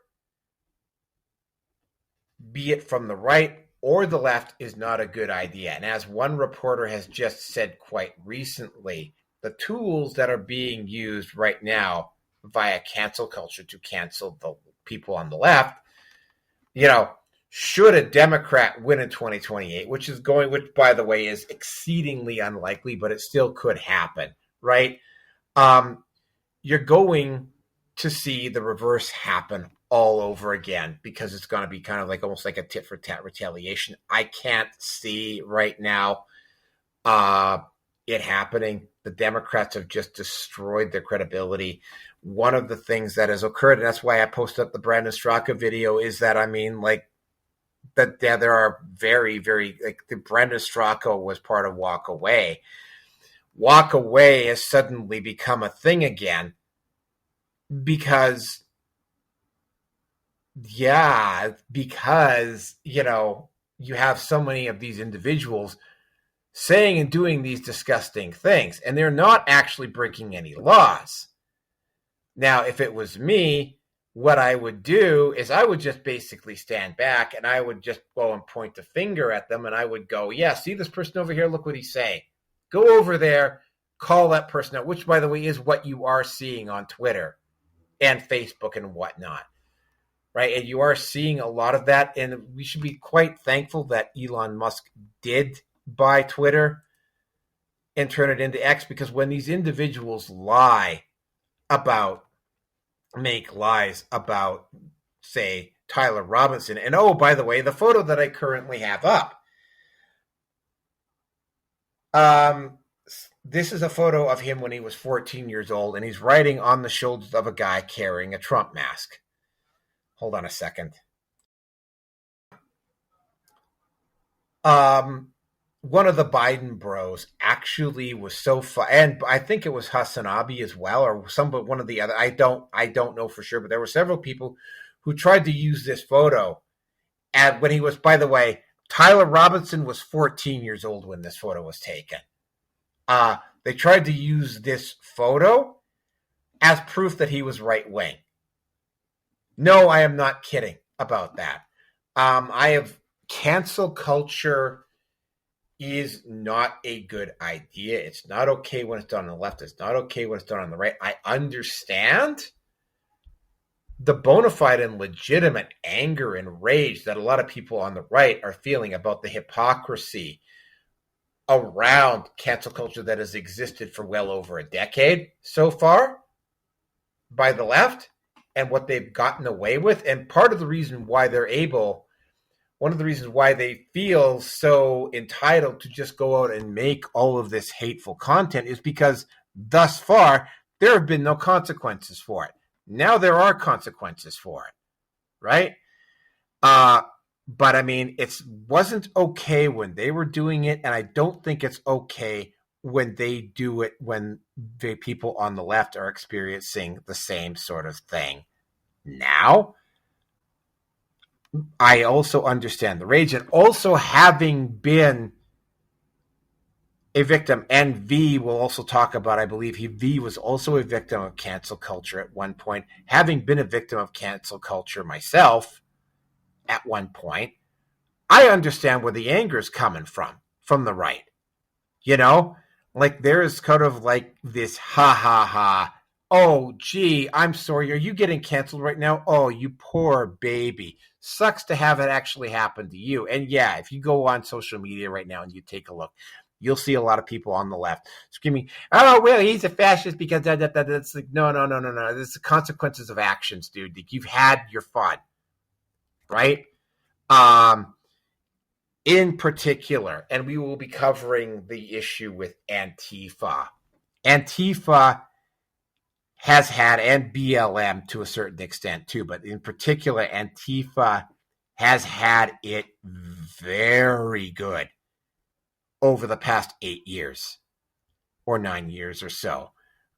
There was an organization, and yes, by the way, the head of this they tried to play this off as a white supremacy group, except of course the fact that the guy who was the head of it was a Afro-Cuban immigrant who lived in Florida, but they tried to play it off as a white supremacy group. The Proud Boys were actively, or one of their big things was to challenge Antifa at events, and they were doing a very effective job until the left, in particular with Twitter and whatnot, and the Canadian government labeled them as a hate organization, which they weren't, and as a white supremacist organization, which was actually kind of funny because probably anywhere from a quarter, 20 to 30% of the group of the Proud Boys was non-white.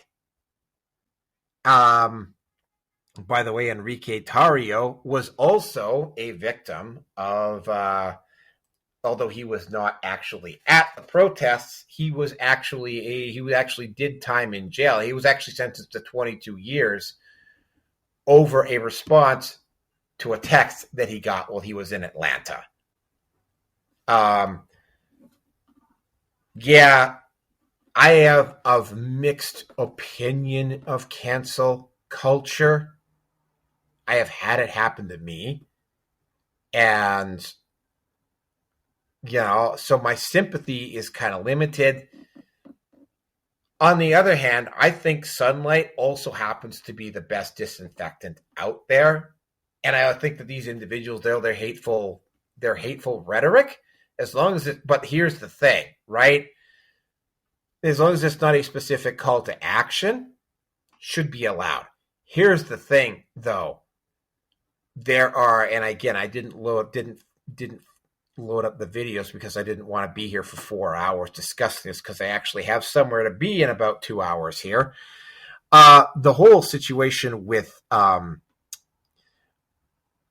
this is the fact that they were doing this for years.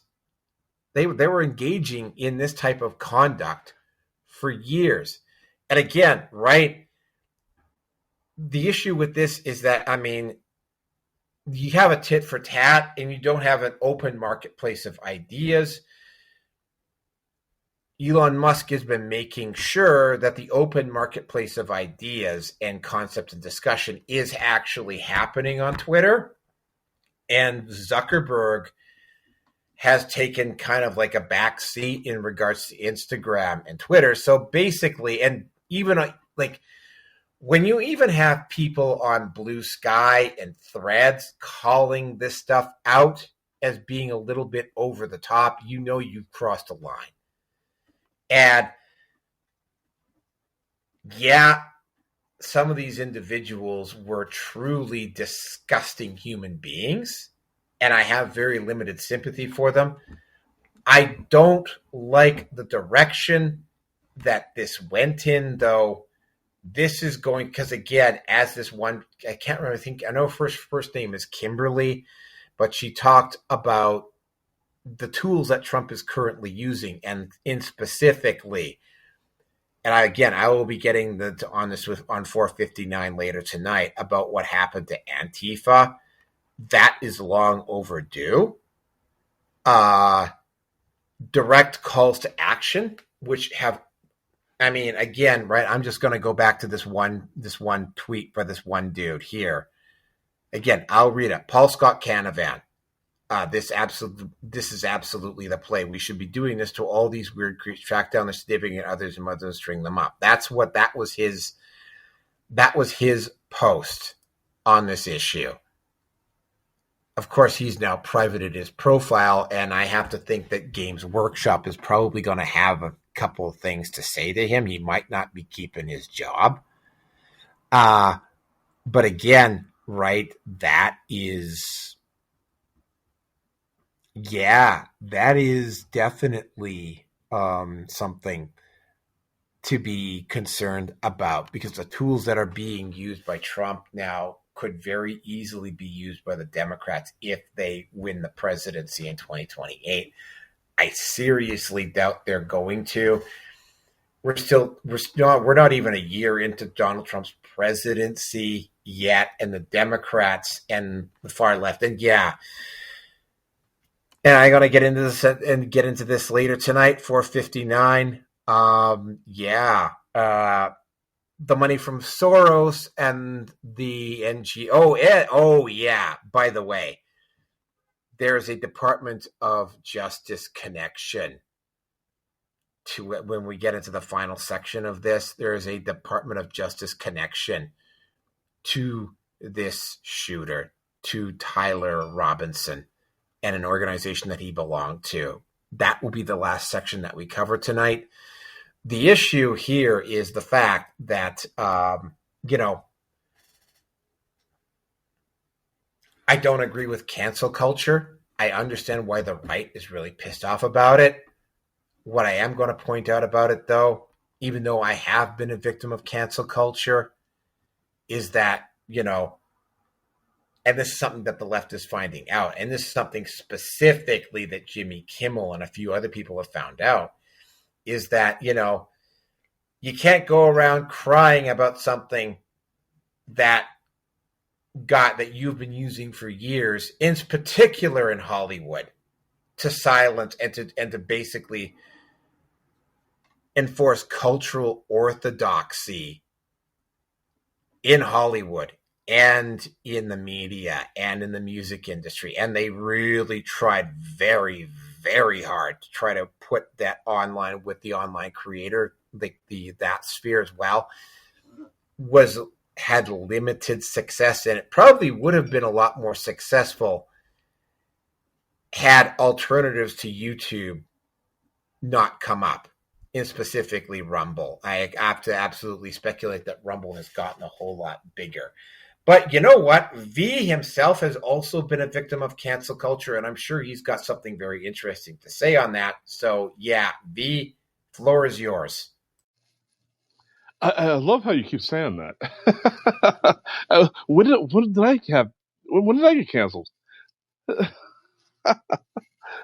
Oh, well, didn't you say you were targets of harassment and government harassment and that sort of thing? Yeah. Okay. So I think the closest thing that's happened to me. So yeah, I'm at my first and second radio station. I'm basically walking up and down a mountain every day to go to these radio stations to submit my material, research for more stuff, and just working on my shows.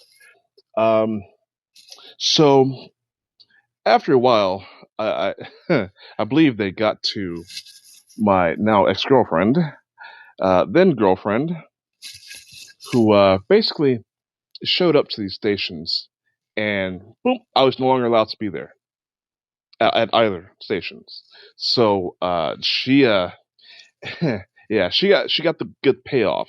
They gave her a new vehicle and everything, a new vehicle, new boyfriend, gave her a whole new life, and yeah, sold me for chump change. That's how James Brown will say it. James Brown. Anyways, yeah, I mean that, and oh yeah, when COVID came out, so my connections, I've got the Vine. I'm pretty close to original sources. I was one of the first people to talk about COVID on Facebook, and I was immediately shut down. And I wasn't saying anything radical. I basically was saying what the establishment was saying: quarantine yourself. Take your vitamin D, your vitamin C, and try to make it through this thing. And I got shut down permanently after all the whistleblower stuff I put up, after all the just damning stuff about our intelligence agencies. That's what shut me down. So another reason why we have TLV Talk, TLVTalk.com. We're going to have, I'm going to be spending a lot of time building up the site. Again, that's why I'm here in the States. I've had to do some, let's say, excursions out of the way, but I'm back on track, or I'm going to get back on track here now that I'm in a more populated area with more resources. But yeah. Council culture, I wasn't even offered a reason in any of those cases why I was not allowed to come back or why my profile was not reestablished. So, yeah, yeah. It's funny, the overreach. I mean, when the government's doing it, yes, it's atrocious. It's egregious. It's criminal. When you have all society doing it too, well, you just legitimized the criminal element of our society that should not be justified in any way, shape, or form, giving credence. Yeah, so, I mean, I don't know. Yeah, stuff happens. I wasn't going to let... And I saw the stuff coming. I saw the betrayal coming. I saw it all coming. And I just let it play out just so I can watch it, just so I can, I started putting in my little information to I'm not going to have this anymore. I'm not going to have that anymore. Just making it a lot easier for her to break it off with me. I'm just going to look like a total bummy loser. Oh no, I'm not going to get paid anymore. Oh no, I'm going to need a job. I just faked a lot of personal crisis. And yeah, she took that new car, new boyfriend, and got the hell out of Dodge after showing my positions. And it was fine. I mean, again, when I'm targeted by the government, they think like I'm like some sort of piece on the board or something like that. But they don't understand that I'm the player in front of them. And I do my experimentations. I move things around. I set up scenarios to see what would happen. Absolutely. And I can recover, and I have other pieces. There's things I can do. I'm a player, okay? And so I observe, and that's something that we have to be vigilant about. So, hyper game theory, by the way, hyper game theory. If anybody is interested, that's the concept in which I'm speaking about. So, control of your environment, control of your social, political, economical, just these things. These are all tools. Okay, this is your interface with the world that gets you from point A to point B safely, prosperously.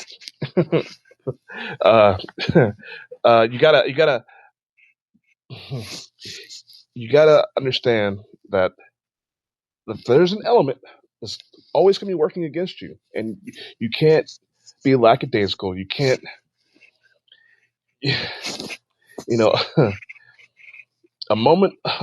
one moment of laxity can, cause a lifetime of regret and problems. So, be on your toes, people. Watch who you're dealing with. All right. They say paranoia is a disease unto itself, but the person sitting next to you may or may not be who they appear to be. So take precaution.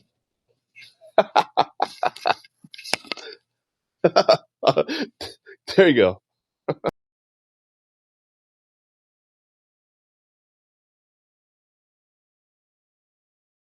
Yeah, so this is just like, wow. Yeah, so it's like what is good for the goose is good for the gander, right? And yeah, I don't like the direction that cancel culture is going in. But now we're going to get into direct lies that the media is, and it's very rather ironic because I mean the specific lies around Tyler Robinson that he was right wing and that he was a fan of Nick Fuentes. I mean, this is his boyfriend. This is his furry trans boyfriend that you're looking at. That's his photo right now. They tried really, really hard to say that this guy was right wing. And again, right I'm just going to briefly show you all because I mean, I've shown a few of them today, but here I'm going to show you some more. This is Tyler Robinson wearing a Democratic Socialist of America shirt. This is Tyler Robinson writing on Donald Trump when he was 14 and Antifa. This is Tyler Robinson again, where they attempted to impose a MAGA shirt on him, and they zoomed in closer to make it look like he was MAGA. And of course, you have the photo on the right where he's like, and they weren't even smart enough to like deal with the wall behind him. Like there's just, and by the way, there's also like say photos of him. Like I said, there's video of him giving a speech at a Democratic Socialist event at Salt Lake City on the Utah, I believe it was on the steps of the Utah State Building. So this was really, I mean, like, yeah, this is the thing. But I mean, one of the biggest ones, though, involved Nick Fuentes, and this guy was secretly a groyper, and this guy was a fan. But again, people who wear shirts openly and proudly displaying their allegiance to the Democratic Socialists of America are not groypers. Nick Fuentes is not a fan of groypers. Hold on. But yeah, Nick Fuentes got dragged into this. Nick Fuentes also had some issues with Charlie Kirk. I am not a fan of Nick Fuentes, but Nick Fuentes was brought into this. Nick Fuentes has been doing a pretty good job of speaking for himself. Again, I am not, I mean, I do have a series of videos here. So they're going to run about 8 minutes long, but I kind of have to play them all in order here to kind of get in. Because, I mean, at the last one is Nick Fuentes' conspiracy. And that one will get us into the next part of this. And then, of course, I will allow V some chance to comment on Nick Fuentes, and then we will get into some of the conspiracies that have occurred around this issue. But yeah, without further ado, just giving you a hint. There's 3 videos. The total play time is probably just over 8 minutes. But first of all, I will do the one with Nick Fuentes is talking about Charlie Kirk. So here we go. We're going to talk tonight about the death of Charlie Kirk. And even saying that out loud, the words are still very surreal and disturbing. I said this last night, and I meant it as I watched the chaos and the tragedy unfold yesterday afternoon. And I know everybody else feels exactly the same way. It didn't feel real. That's the characterization I keep seeing from everybody. On TikTok, on Instagram, on Twitter. People have been profoundly affected by this, and we're not sure why. And hopefully we can talk a little bit about maybe why that is. But as I said yesterday, like many of you, I got the alert from a friend of mine who I believe was either at the event or had friends at the event at UVU in Utah. A friend of mine texted me and said, Charlie has been shot. I said, Charlie Kirk? They said, yes. And we watched it unfold live. We're still getting updates. We don't know exactly what transpired. And again, we'll get into some of that as well. Some of the uncertainties and unanswered questions. But I am devastated and legitimately affected and struck viscerally. Such a sensational video, images, such an unspeakable, horrible tragedy. And I literally had to take a day to collect myself. Normally, this is a current events show. I'm live every night, and I discuss the news of the day, and I've been there through many of the big developments over the years. Same day, January 6th, Trump assassination attempt, the elections, the pandemic. But this one was different, and I think everybody feels that way about it. It felt like a nightmare. That's the only way that I can accurately describe it, actually. Throughout the entire day yesterday, I just could not process it. It did not sink in. It still hasn't fully sunk in. Like I said earlier, you say those words, the death of Charlie Kirk, the assassination of Charlie Kirk, the murder of Charlie Kirk. I watched his Wikipedia page go from Charlie Kirk is to Charlie Kirk was.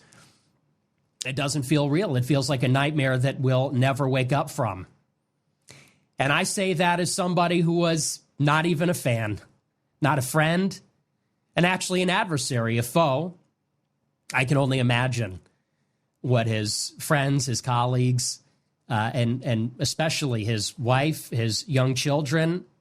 You can only imagine what they're going through. And so what happened yesterday is still so raw and so sensitive.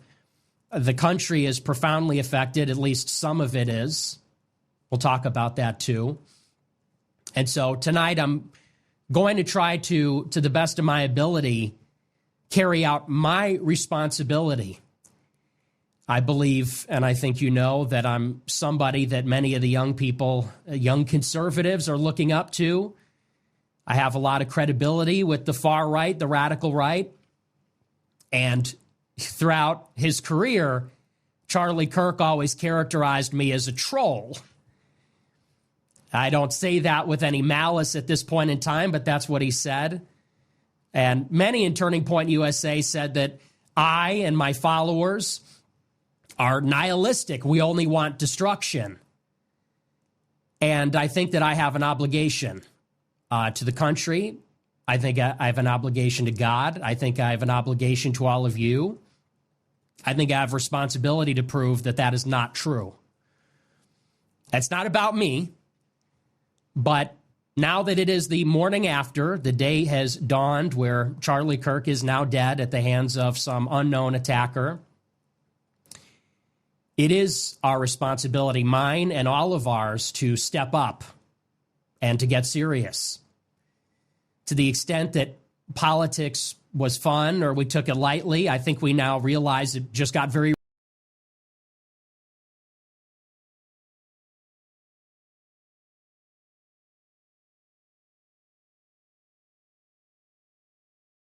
Oh, yeah. So, yeah, that was one. So, yeah, he got blamed for this. They tried to pass this off as Nick Fuentes, that this guy was a fan of Nick Fuentes. Well, Nick Fuentes had a response to that, and now we're going to play that particular clip. This is a very delicate situation. This is a very delicate situation. I fear that this has set off a chain reaction. I pray to God there is no further violence. I pray to God that nobody else is hurt as a result of this. I hope that it stops here. It should stop here. To all of my followers, if you take up arms, I disavow you, I disown you in the strongest possible terms. That is not what we are about. And the same goes obviously for the other side. And I want to make that very clear. It would be a profound moral, political mistake for anybody to take the bait and to engage in any kind of reprisal, retaliation, revenge. Remember, we are the good side. And what makes us good is that we have Christ. What makes Christianity and Christ so different from the other religions is that our religion is based on the bearing of suffering for the sake of even those that persecute us. An overflowing of love, an overflowing of self-giving love, so much of it cannot be contained. An unconditional, absolute standard of love for all of God's children, even those that are misguided, even those that persecute us, even the most heinous among us. That is what makes us different. That is what makes us good. You think you're good? You're not. You are not good. I am not good. You are a man. I am a man. You are a sinner. I am a sinner. We cannot save ourselves. We cannot save this world. God can save us. God can save the world. And God saves us and God saves the world by drawing all of us up onto the cross with him. And we join not just in his glory, but in his suffering. Real suffering, not imaginary, not a nice story, real suffering, real death, real destruction, real misery. We bear a cross like Christ bears a cross, like his disciples, like the martyrs, like the saints bear a cross. And you better get comfortable up there. Drink up. And you bear that cross not for your kin, not for yourself, not for your children, which are an extension of yourself. You bear that cross and that suffering. You drink from that chalice for your enemies. Okay, and now we will get into the conspiracy. And this is where we'll get into some of the more interesting stuff. And we'll start out with the rifle, and we'll talk about some of the other weird things that have been brought up around this. And then what we'll do is we'll finish off with Erica Kirk's reaction, and of course the mainstream media's response to it, which was just absolutely disgusting. But anyway, yeah, this is clip 3 of Nick Fuentes. He had something very interesting to say on this one, which is why I included it. But yeah, let's get going on this. Time to wake up, guys. Some of this, I'll be the first one to say, the conspiratard schizo thing is getting a little out of control. And that's coming from me. I mean, it's like we are truly through the looking glass. When Charlie Kirk is assassinated, people blame Israel. I, who fought Charlie Kirk because he was pro-Israel, am being said to, I'm being said to be covering up that he was killed for this miraculous conversion. If Ben Shapiro was taken out next, and God forbid, would Israel be behind that too? I mean, that would be equally ridiculous. If it was Ben Shapiro on Wednesday, people would be saying, Israel did it. Shapiro was about to become a National Socialist. Like, what? It's crazy. Yeah, so, yeah, we're looking at all the conspiracy theories that abound. But, I mean, I will get into the first one here. Some of the things that were brought up. First of all, and this was the big one, and it's something that I found out via Jeremy Hambling, and I actually probably will have to bring this photo up first and then go back to the Charlie Kirk photo. Tyler Robinson was a member of this particular group, which, by the way, was getting direct funding from the U.S. government. Just let that sink in just for a couple of moments there. He was getting this group was getting direct funding from the U.S. government. That was number one. Also, there was a book that got released on, I think it was, I can't remember what the name of the site is. The one that has all the books on it, not Barnes and Noble. Hold on a second. Let me just look it up. I know it's a site where you can buy books. I've got it here on here. Oh, Audible. That's right, Audible. There was a book out there called, and it was also on eBay, called The Death of Charlie Kirk, that came out literally 2 days before he was killed. You know, I was going to say Amazon. Amazon.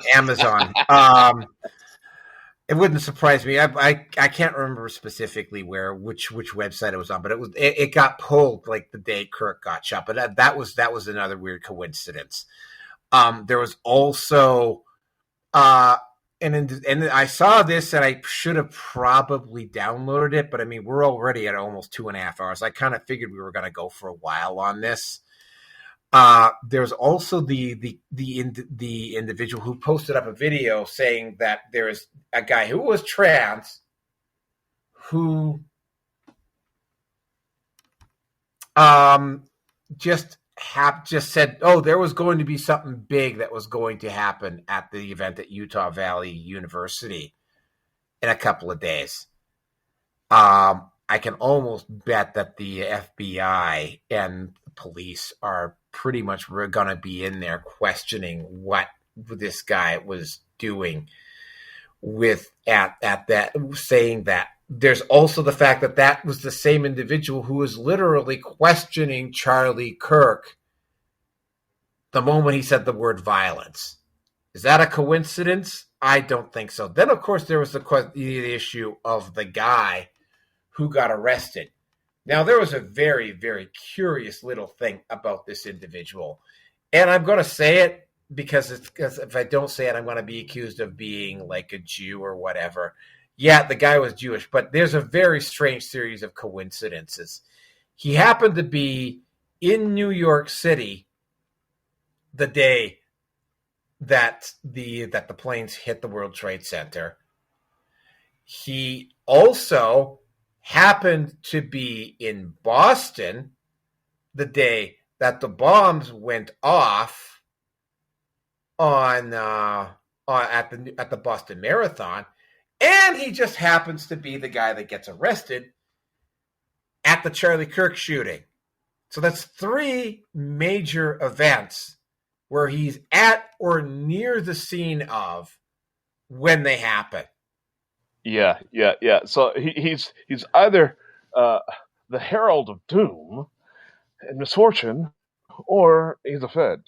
Yeah. So something was up there. Also, and I know this because I've done event security and I've done big events. Events over a certain number of people, you have to have medical personnel on standby.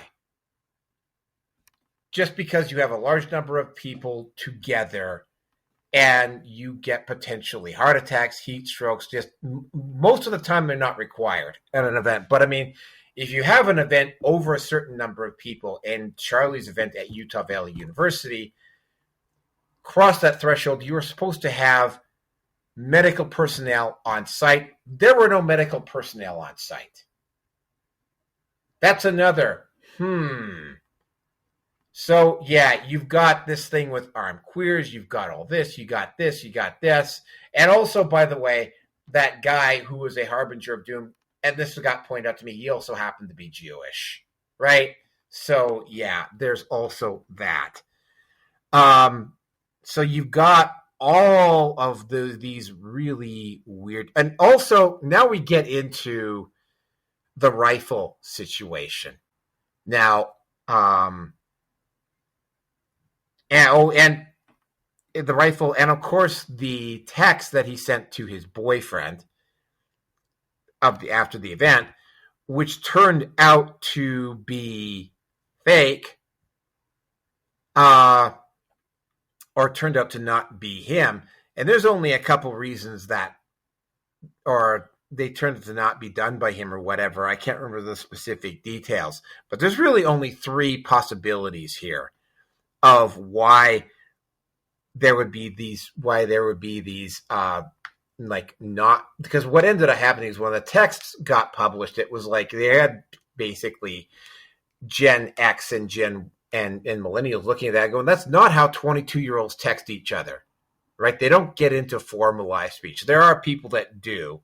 I do, for instance, but then again, I'm an Xer, not a millennial. So this set off red flags everywhere.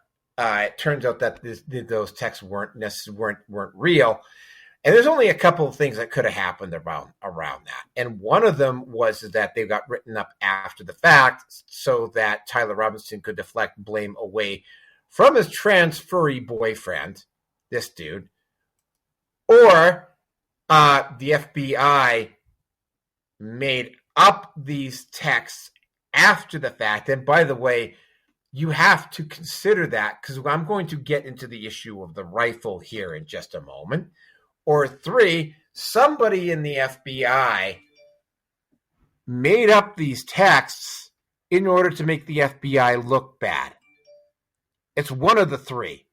But then again, you get into the issue of the rifle, and I have another video here which I will bring up, and this one is really interesting, because, and then I will show you the shooter fleeing video again, and you will see why it works. This is about 1 minute and 48 seconds. This is a guy explaining how this stuff does not make any sense. So here we go. On this episode of You Might Be a Dumb Motherfucker, this is my rifle. It takes two different tools to take it apart. It takes a Torx key and an Allen key. Now, if I take a shot and immediately disassemble this, I have to remove the bolt, remove the magazine, grab my Allen key, hit the two bolts on the bottom, put those away in the Allen key, grab my Torx key, remove the scope, put everything in the backpack, make sure I have everything, and make my way downtown. Okay, which is going to take a lot longer for him than it is for me, especially because his fine-tuned motor function, something as simple as grabbing an Allen key to a little bolt, is going to be extremely impaired due to a dump of adrenaline throughout his bloodstream. An extreme elevated heart rate is going to make these fine-tuned skills extremely difficult. I mean, just for him to think and analyze of what needs to be done to disassemble this rifle and get away would be difficult. And we're not even going to touch the topic of him assembling the rifle on top of the roof, which if you reassemble a rifle and you take a cold dead shot, it's not going to be 100% accurate. Okay, or the fact that he disassembled this after taking a shot, which the rifle's going to be hot and they found no gloves. There's just so many inconsistencies. It just makes zero sense. I mean, I'm still working on this and I have taken this rifle apart 1,000 times. And now he has to put the pieces of the rifle into a backpack. And this is a gigantic backpack. Shout out Wolfpack, best backpacks on the fucking planet. Anyways, as you can see, this barrel, broken down, does not fit in this backpack. And this is a big boy, way bigger than the one that he was carrying. Okay, I put the rifle stock in here and guess what? It doesn't fit. It sticks out. Now let's just say for sake of argument that he put these in his pant leg and he was walking. These are still so long broken down that he would not be able to walk straight. He wouldn't be able to bend his legs. Doesn't make fucking sense.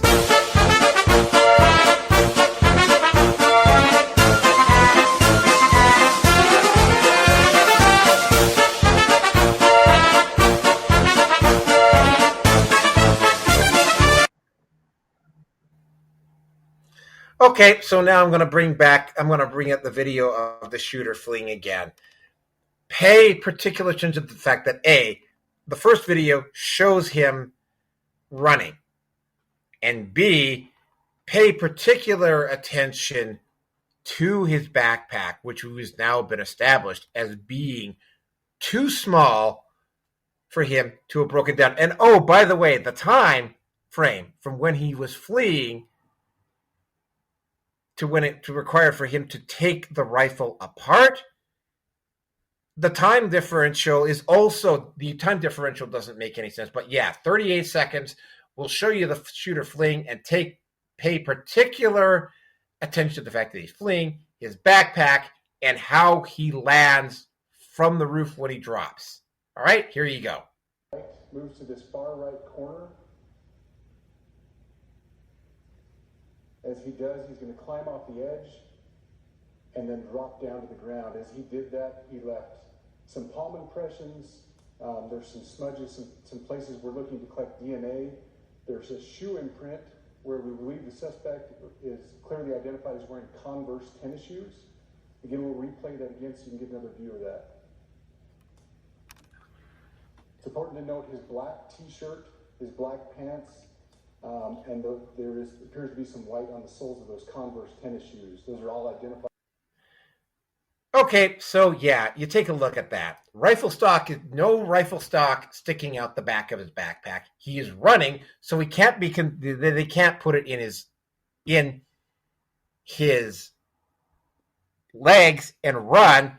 Also, if he had dropped from the roof with the rifle stock in his pants probably would have been shredded. And he would not have been able to. Either his leg might have even broken, by the way, if he had put the rifle stock in his pants. Like, it is possibility that maybe he could have stuffed down the back and used the hoodie to cover up. But again, he would still have to break the rifle down to do it. And the rifle, either the butt or the pit or the end, would have stuck up above his head, because as you can clearly see, it was a rather long rifle. So that does not make any sense. So he clearly did not have the rifle with him. He clearly did not have the rifle as he was going up, which suggests to me that it was set up for him ahead of time. That would be the most logical explanation. So we could pretty much dismiss the tweets or the texts that he sent to his boyfriend. So if that was the case, how could he have dropped the rifle off after the fact? Because he did not have his rifle with him when he was fleeing. He didn't have it. It wasn't there. Sorry, it was not there, right? So, the whole thing about the rifle and the texts does not make any sense in any logical or coherent fashion. And, it doesn't add up, right? You've also, like I said, I've also discussed some of the other stuff that has gone on. And it's like none of it really, there's just a bunch of stuff about this that doesn't add up, which screams out and very strongly suggests that there, especially, like I said, armed queer Salt Lake City, right? That particular post, and it getting government funding suggests that there might be a number of parties involved in this. And I mean, the aim, quite clearly, of whoever was responsible for this was to basically try to put it down. Because, big picture right now is that they are losing the culture war. They're losing big time. And they have been slowly but surely losing support as Trump continued to do whether you agree or disagree with Trump, they're quite clearly Trump was actually doing stuff. Whether you agreed with it or not is another thing, but he was actually attempting to go out and do something, attempting to fix the problems, something that Biden wasn't doing. And the whole situation just kind of, that does not add up. So you're looking at the very serious possibility here that somebody, and I'm going to say this is the same sort of thing that happened to Klaus von Bülow back in the 80s. Yeah, they framed him, but they may well have framed a guilty man, right? Did he do it? He's fleeing, right? There was a rifle involved. He had the skills to do it. He obviously had the political connection, the political wherewithal to do it. How did he even get up on the roof? That's the other thing, right? Because there's those photos of him from earlier, and I will bring those up just for a second here. This one right here. Oh, sorry, yeah, no, this one right here, and this one right here. Right? He doesn't have the rifle on him. He's walking normally. Where's the rifle? That's a legit question. Where is the rifle on him? Right? Here's another one right here, right? Where is the rifle? I think that is a very, very legitimate question to be asking, right? Now, I'm not saying that he didn't do it.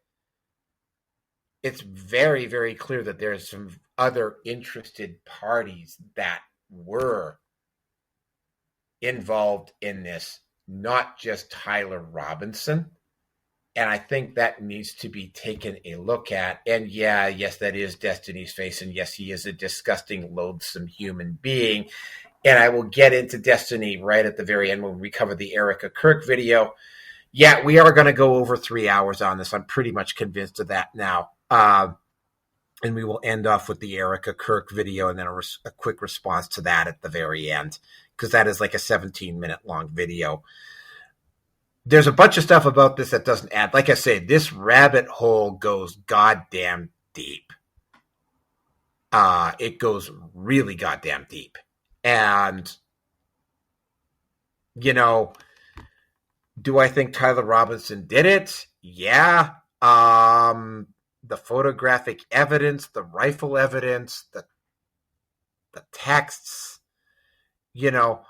all of that other stuff. This, and somebody has compared this to RFK and compared this to JFK, where the various pieces don't add up properly. And this is another one of those situations, right? Now, I get that, a lot of my audience might get a little bit pissed off at me, but it's I have to point this out, I'm grateful if there's one thing, well, actually, I will cover that right at the end after the Erica Kirk response. But I mean, it's, there's a bunch of stuff about this that does not add up. So there's more research that needs to be done, and they definitely need a bunch of non-government researchers going in there with scalpels and microscopes and analyzing all of the fucking evidence to the moon. Because as it stands right now, and yeah, they are probably going to go for the death penalty on Tyler Robinson, and they will probably get it. But I mean, the evidence for him right now to get the death penalty, I mean, it's solid, but I don't think they definitely would be able to get it life in jail for him for sure. But I don't think there's enough evidence currently to justify, to make a death penalty stick. There's enough of an outrage. There's definitely enough political will to make it stick, though, so he might still get it. But I mean, I hate to say this, man, but the stuff with the rifle and the stuff with the setup and the fact that the photos after the fact don't show him carrying a rifle around, which was too big to fit in his backpack, is a serious gap that would have to be addressed in any type of a prosecution of Tyler Robinson. So yeah, I've covered quite a bit there. I'm going to let V have a say, and then we do have to get into the last section of this. So let's keep this moving. So V, have at her. Okay, so do we know of the model, the make of the rifle?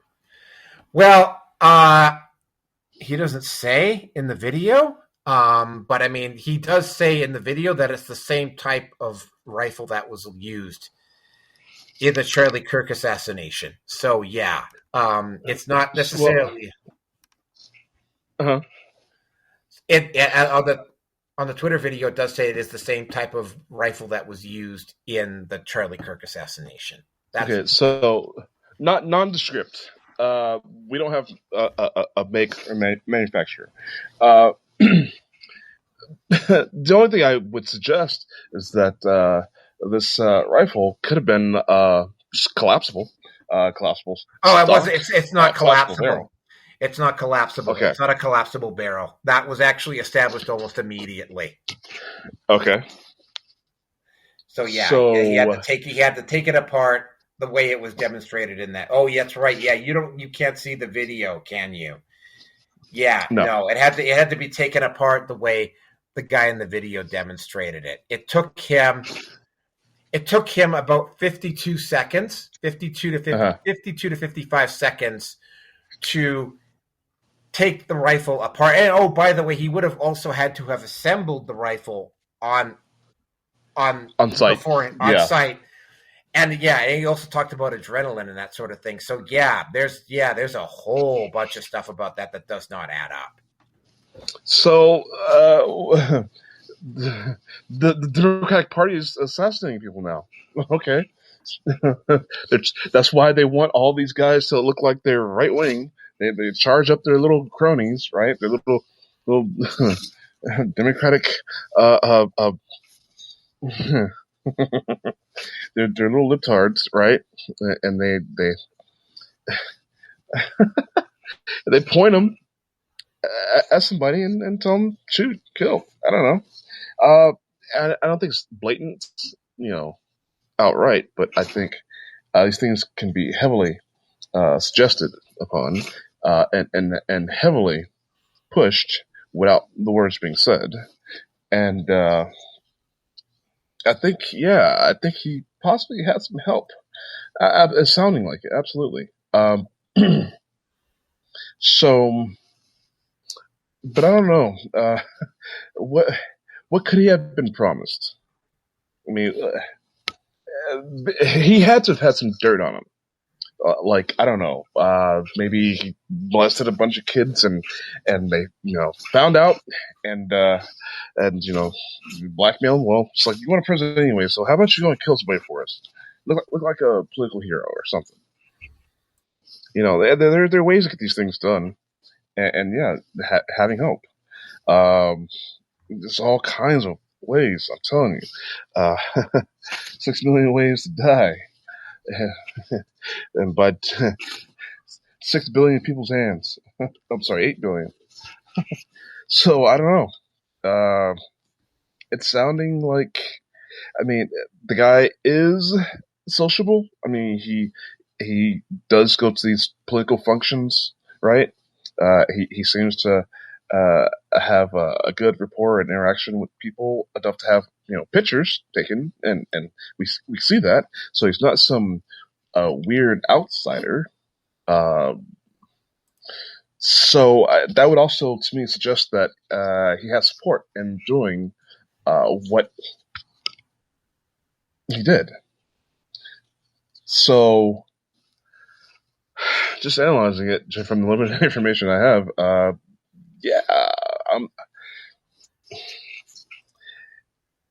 and to make an example of someone. I mean, this is when you talk about the New World Order, the the globalist, someone who is a conservative, knows the Bible. This is public enemy number one. Okay, these are the kind of people, they want people to suck up all the chemicals in the food and the water, so they can become feminized and watch the TV where people are in rainbow colored outfits, and it is the programming. It's we're being reimagined, re-engineered biochemically and social and economically.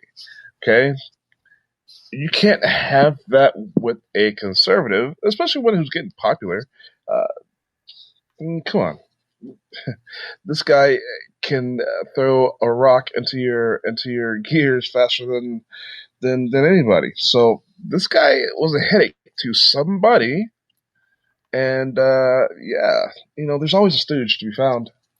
If you're someone like that, then there's people that are gonna hate you. There's people, any station in life that has any kind of political influence, you're gonna have your haters and detractors as well as your supporters. So all you gotta do, if you want this guy gone, you gotta feel some people out.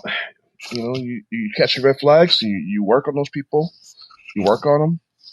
A few of them might become very loud, outspoken, and one of them will become very extreme. And then you got your guy. Okay? So, yeah. I don't know. Again, it's a mystery. It's a conspiracy theory as of right now. So, yes, there is the physics. Okay, you can't argue with physics, especially when you have some things that just don't fit. It's not fitting like OJ's gloves. Something's not right. So. Yep. So you're okay. Yeah. So yeah. This is starting to go the route of JFK. First of all, there's two possible, and we're going to get into some of the we're going to get into some tinfoil hat territory here. Who immediately benefits from Charlie Kirk being killed? Like, let's follow the money on this. Let's look at who would have. Actually, I was going to say that too. And the quickest way, and not just the money, but the quickest way to find out who could have possibly done this, set this whole thing up, is you've got who is benefiting, but not necessarily the money, but also in political influence and the social engineering and the fear, government fear. Who's going to get? Are the conservatives, they're Republicans, who they're going to strike fear into. They want fear out there. You know, they do these brutal killings every once in a while, and it keeps us all on edge, right? You know, it's you got to be in a constant state of fear. So who has the most to fear from people like this as well? Not just the money, but yeah, I'm sorry. Go ahead.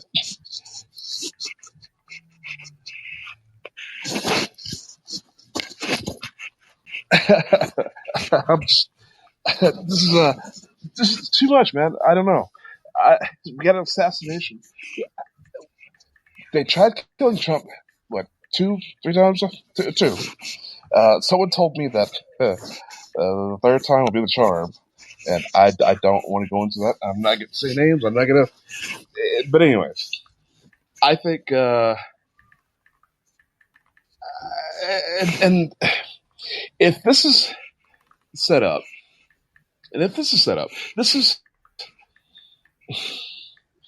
It's going to tell you, it's making it look very simple. It's making it look like the feds were powerless to find this guy or to even find a suspect about killing a very well-known person. That person goes tell someone, and the authorities get contacted. Well, hey, isn't that convenient? I would think that most people would know you kill somebody, you don't talk about it. You don't. That's hush hush. You take that to your grave. You don't brag about it. It'd be braggadocious. Who in their right mind? Well, I mean, probably not in your best mind if you're assassinating someone to begin with. But some people are pushed to extreme measures and got to do what they got to do. So you're not going to talk about it. So I don't know. I feel as though these kind of people, deals get made.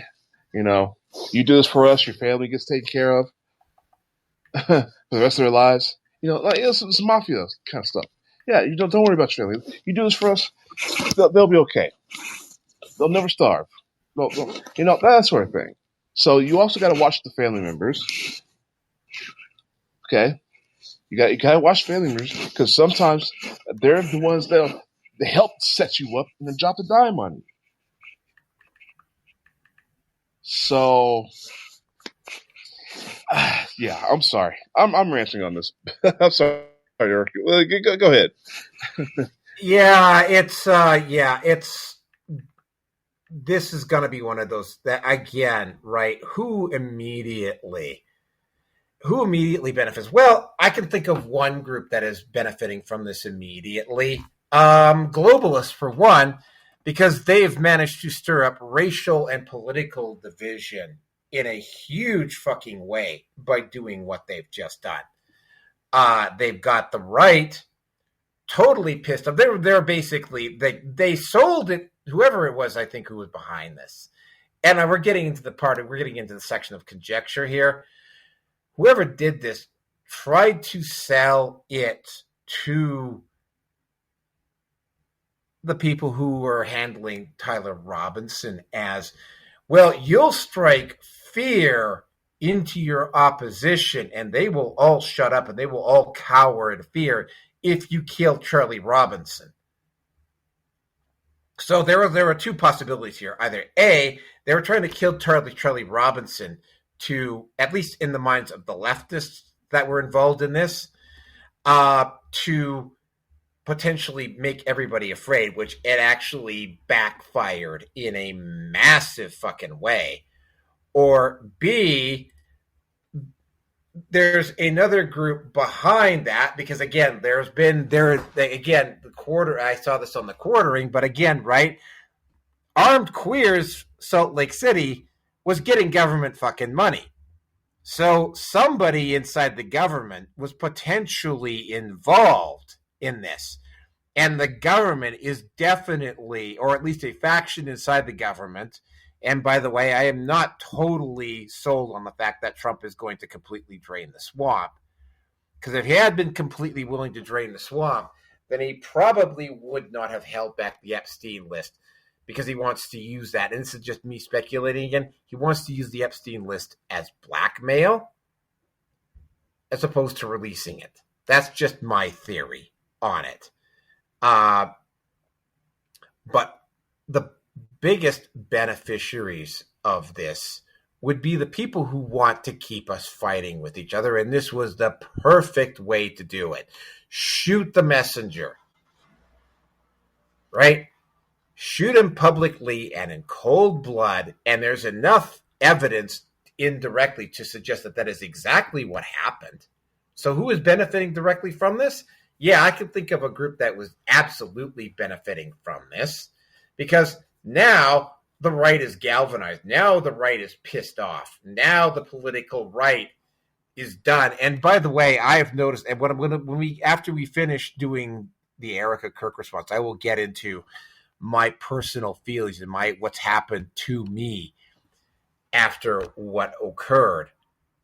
I will get into that in a more specific manner. I mean, there's been a clear change online and whatnot, and we'll get into that after I play the Erica Kirk video. But yeah, there's definitely been a shift, and that shift, if you were a globalist or somebody within the U.S. government attempting to start a civil war to get people to start fighting with each other, killing Charlie Kirk assassinating Charlie Kirk would definitely do that. And again, we're getting into the realm of speculation here, but and it's uncomfortable because a lot of people don't want to hear that. But I mean, like Andrew Tate said it right at the very beginning, there's a faction inside the U.S. government, and there's a faction of globalists that are attempting to restrict and remove civil rights from us. And they are succeeding, or they were succeeding at one point or another until a few months ago after Trump took power. Now, again, I am not sure that maybe Trump is just a different wing of the same bird. That remains to be seen at this point, and it will become fairly obvious. I think I will get into that after the fact, but I mean, I've heard some really out of it was like the killing of Charlie Kirk as a hologram and he's in hiding. No, I don't fucking believe that. I will get into the Erica Kirk. He's chilling with Tupac somewhere in the Bahamas. Yeah. I mean, I don't think Erica Kirk looks pretty emotionally traumatized over this, as do her kids, right? As do their kids. So, I mean, I don't buy that bullshit line at all. The whole thing, there's just a whole bunch of other rabbit holes that we can go down here, but we're pushing 3 hours, which, by the way, I also got to be somewhere in less than an hour here. So we're going to have to wrap this up fairly quickly here, because not only that, we may be starting 2:59 late tonight, because I mean, like I say, I got to immediately go to where I'm going and then get there, do it, and then turn around and run back and set up for 2:59, which is going to be around 9:30, 10 o'clock tonight. So this whole thing just kind of, it doesn't add up. More will be revealed. I think Tyler Robinson is going to be getting a death sentence. But I mean, with that though, I'm going to end off this section here with this quote that Charlie Kirk said on Twitter a few months ago. Charlie Kirk, assassination culture is spreading on the left. 48% of liberals say it would be, and by the way, there's a lot of people like Destiny, for instance, who is not really considered far left, but I think he is, who were advocating this. Liberals say that it would be somewhat justified to murder Elon Musk. 45% said the same about Donald Trump. Keep in mind, this is the left. In California, activists are naming ballot measures after Luigi Mangione. By the way, Mangione is an incel, just so you know. The left is being whipped up into a violent frenzy. Any setback, whether losing an election or losing a court case, justifies a maximally violent response. By the way, they tried to pull this stuff with Kyle Rittenhouse, and the only reason they were able to stop Kyle Rittenhouse was because there was a group of right-wing or other counter-protesters that showed up to make sure that they didn't. Otherwise, that would have been violence all over again. This is a natural outgrowth of left-wing protest culture, tolerating violence and mayhem for years on end. The cowardice of local prosecutors and school officials has turned into a ticking time bomb. Yet, how dangerously, how prophetic is that? Now, I am going like this. I have a 17-minute long video of Erica Kirk, which I will play. It'll give us a chance to go, if you have time to go to the bathroom or whatever. And then we're going to have just a quick finishing response, and then I'm going to have to get going here. So, yeah, here's the Erica Kirk response. Yeah, keep in mind, this is a rather long video. I may have to cut it short here, but yeah, it is a 16-minute long video, so here we go. Good evening. My name is Erica Kirk. Charlie Kirk is my husband. I first want to thank the local, state, and federal law enforcement who worked tirelessly to capture my husband's assassin so that he can be brought to justice. I want to thank the first responders who struggled heroically to save Charles's life,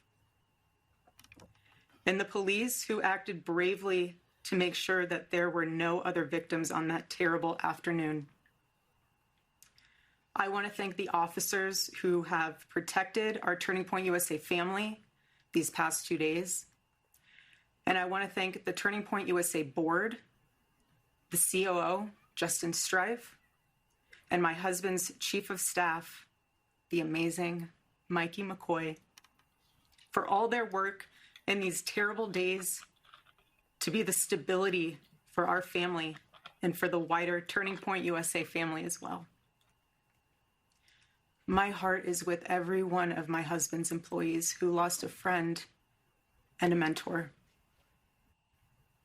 I want to thank the staffers of his amazing Charlie Kirk show, who helped him broadcast from this studio, this chair. Every day he loved it. He loved what he did. I want to thank the millions of people who have shown their love for Charlie here in Phoenix, across America, and worldwide. I want to thank my husband's dear friend, Vice President Vance, and his phenomenal wife, Usha, for their love and support. You guys honored my husband so well, bringing him home. You both are tremendous. I want to thank President Trump and his incredible family for the same. Mr. President, my husband loved you. And he knew that you loved him too. He did. Your friendship was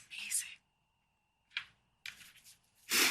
You supported him so well, as did he for you. 2 days ago, my husband, Charlie, went to see the face of his Savior and his God. Charlie always said that when he was gone, he wanted to be remembered for his courage and for his faith. And one of the final conversations that he had on this earth, my husband witnessed for his Lord and Savior, Jesus Christ. Now and for all eternity, he will stand at his Savior's side, wearing the glorious crown of a martyr. Charlie loved life. He loved his life. He loved America.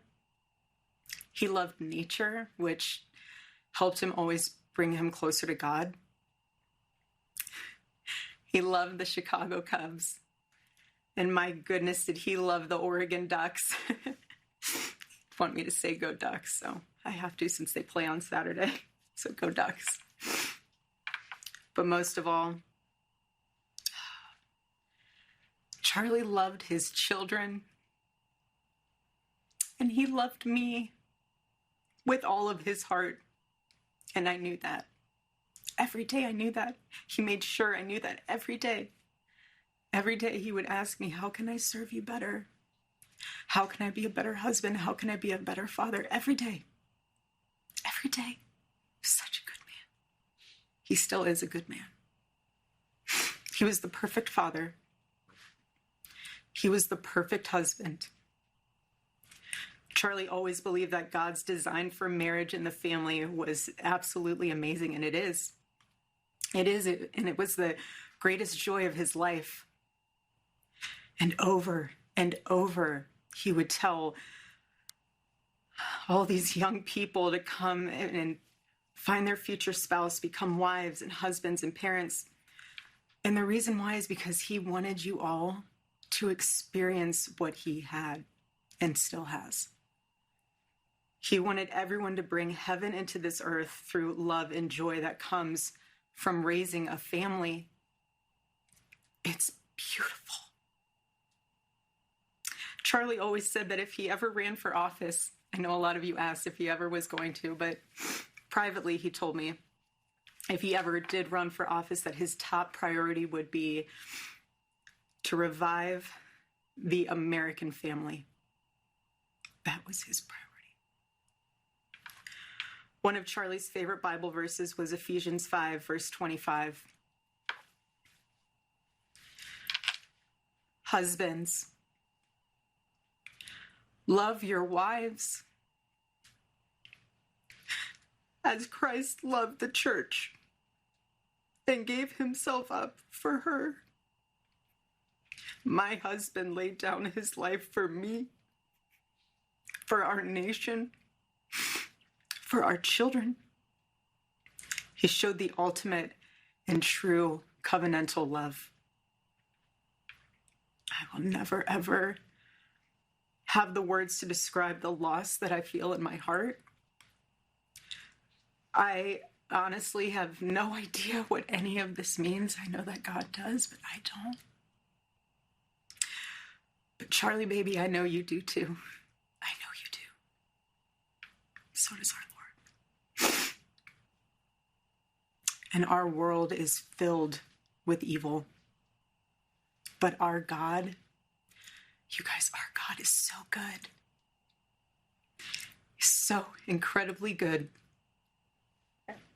And we know that for those who love God, all things work together for good, for those who are called according to his purpose. Already I have seen the worldwide outpouring of love for my husband. I've heard the testimonies from people my husband inspired to get married, to start families, to seek out a relationship with God. It's the most important one of all.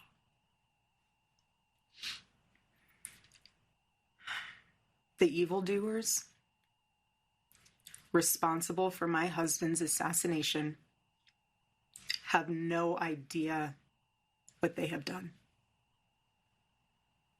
They killed Charlie because he preached a message of patriotism, faith, and of God's merciful love. But they should all know this. If you thought that my husband's mission was powerful before, you have no idea. You have no idea what you just have unleashed across this entire country. In this world, you have no idea. You have no idea the fire that you have ignited within this wife,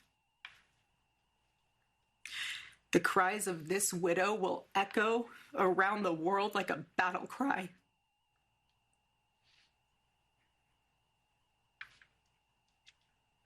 To everyone listening tonight across America, the movement my husband built will not die.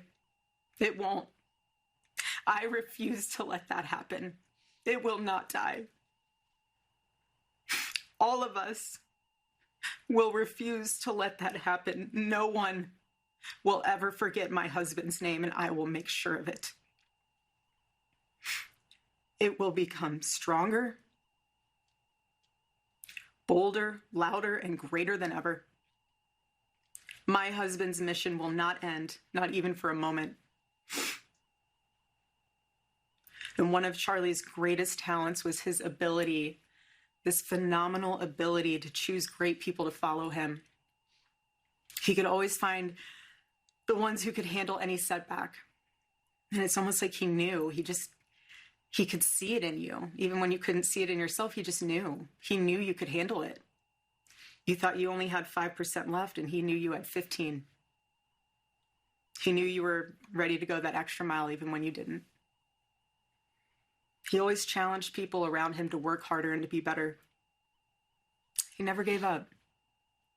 And I love knowing that one of his mottos was never surrender. So I want to tell you that we'll never surrender. We never will. Ever. Ever. Our campus tour this fall will continue. There will be even more tours in the years to come. America Fest here in Phoenix this December will go on. It will be greater than ever. The radio and podcast show that he was so proud of will go on. And in a world filled with chaos, doubt, and uncertainty, my husband's voice will remain. And it will ring out louder and more clearly than ever. And his wisdom will endure. My favorite too, but my husband's favorite word in the English language was earn. He would call all of you to be people of action who earn the future America deserves. So to all of the young people who felt inspired by my husband's faith and hard work, all of you already know what Charlie would want you to do. You know. You know. If you're in high school or if you're in college, go find your local Turning Point USA chapter. Join it.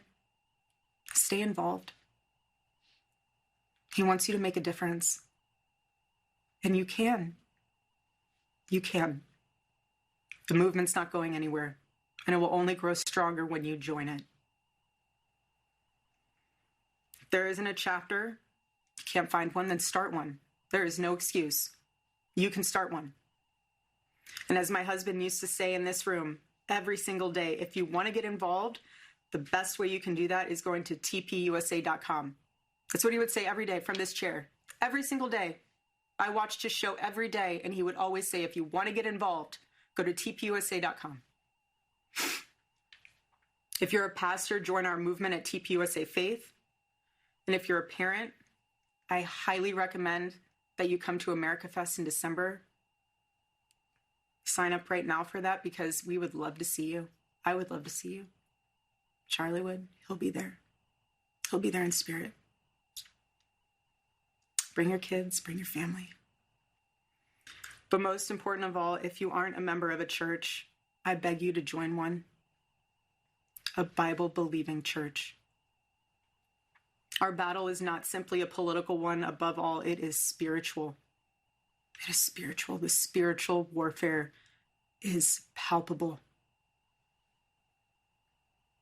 Charlie loved his Savior with all of his heart, and he wanted every one of you to know him too.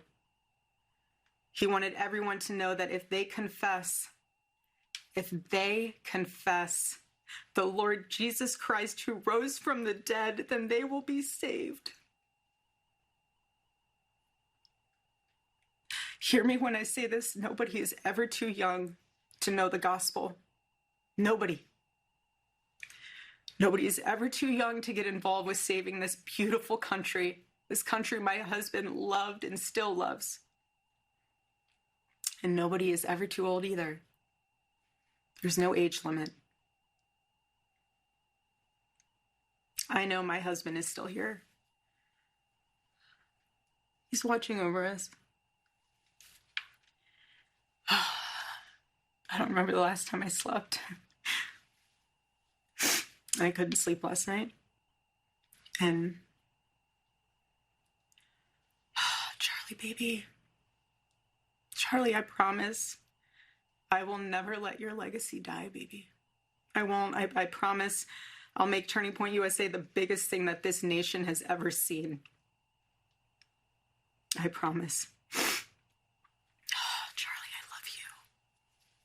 I love you, baby. Rest in the arms of our Lord as he blankets you with the words I know your heart always strived to hear. Well done, my good and faithful servant.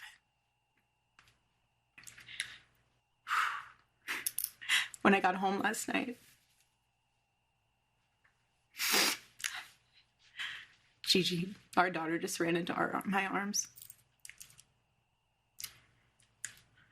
And I talked to her and she said, Mommy, I missed you. I said, I miss you too, baby. She goes, where's Daddy? What do you tell a 3-year-old? She's 3. I said, baby, Daddy loves you so much. Don't you worry. He's on a work trip with Jesus, so he can afford your blueberry budget. And my goodness, am I so humbled to witness Charlie, you alongside Jesus right now, doing what you always want to do, baby. Making heaven crowded, right? That's what it's all about. Making heaven crowded. I can't wait to see you again one day. Thank you all again who love my husband, who supported him, who wrote him an email every single day during his radio show. He read all of them. All of them.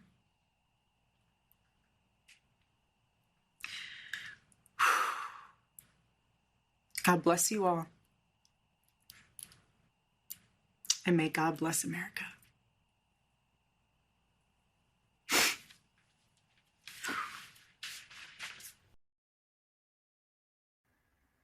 And there we go.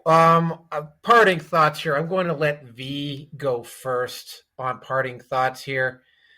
Just a quick show of this despicable prick one more time. I hate to say it, dude. While there isn't necessarily enough evidence to give you the electric chair or firing squad, you're probably going to end up there anyway. Dude, I hope ruining your life was worth it for you, Tyler. But with that said, there was a lot of quotable moments there. I am going to give V the opportunity to have his closing thoughts, and then I'm going to have my closing thoughts, and then we're going to have to end this because I've got to be somewhere in about 30 minutes here. So V, closing thoughts.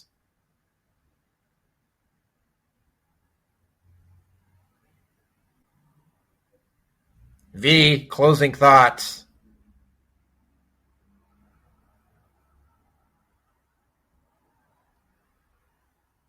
V, are you there? Because if you're not there in about 10 seconds, I'm just going to close this. I got to close this thing out because it's like I got to be somewhere in less than half an hour here. So if you're there, you need to come on here in about 30 seconds or so. I'll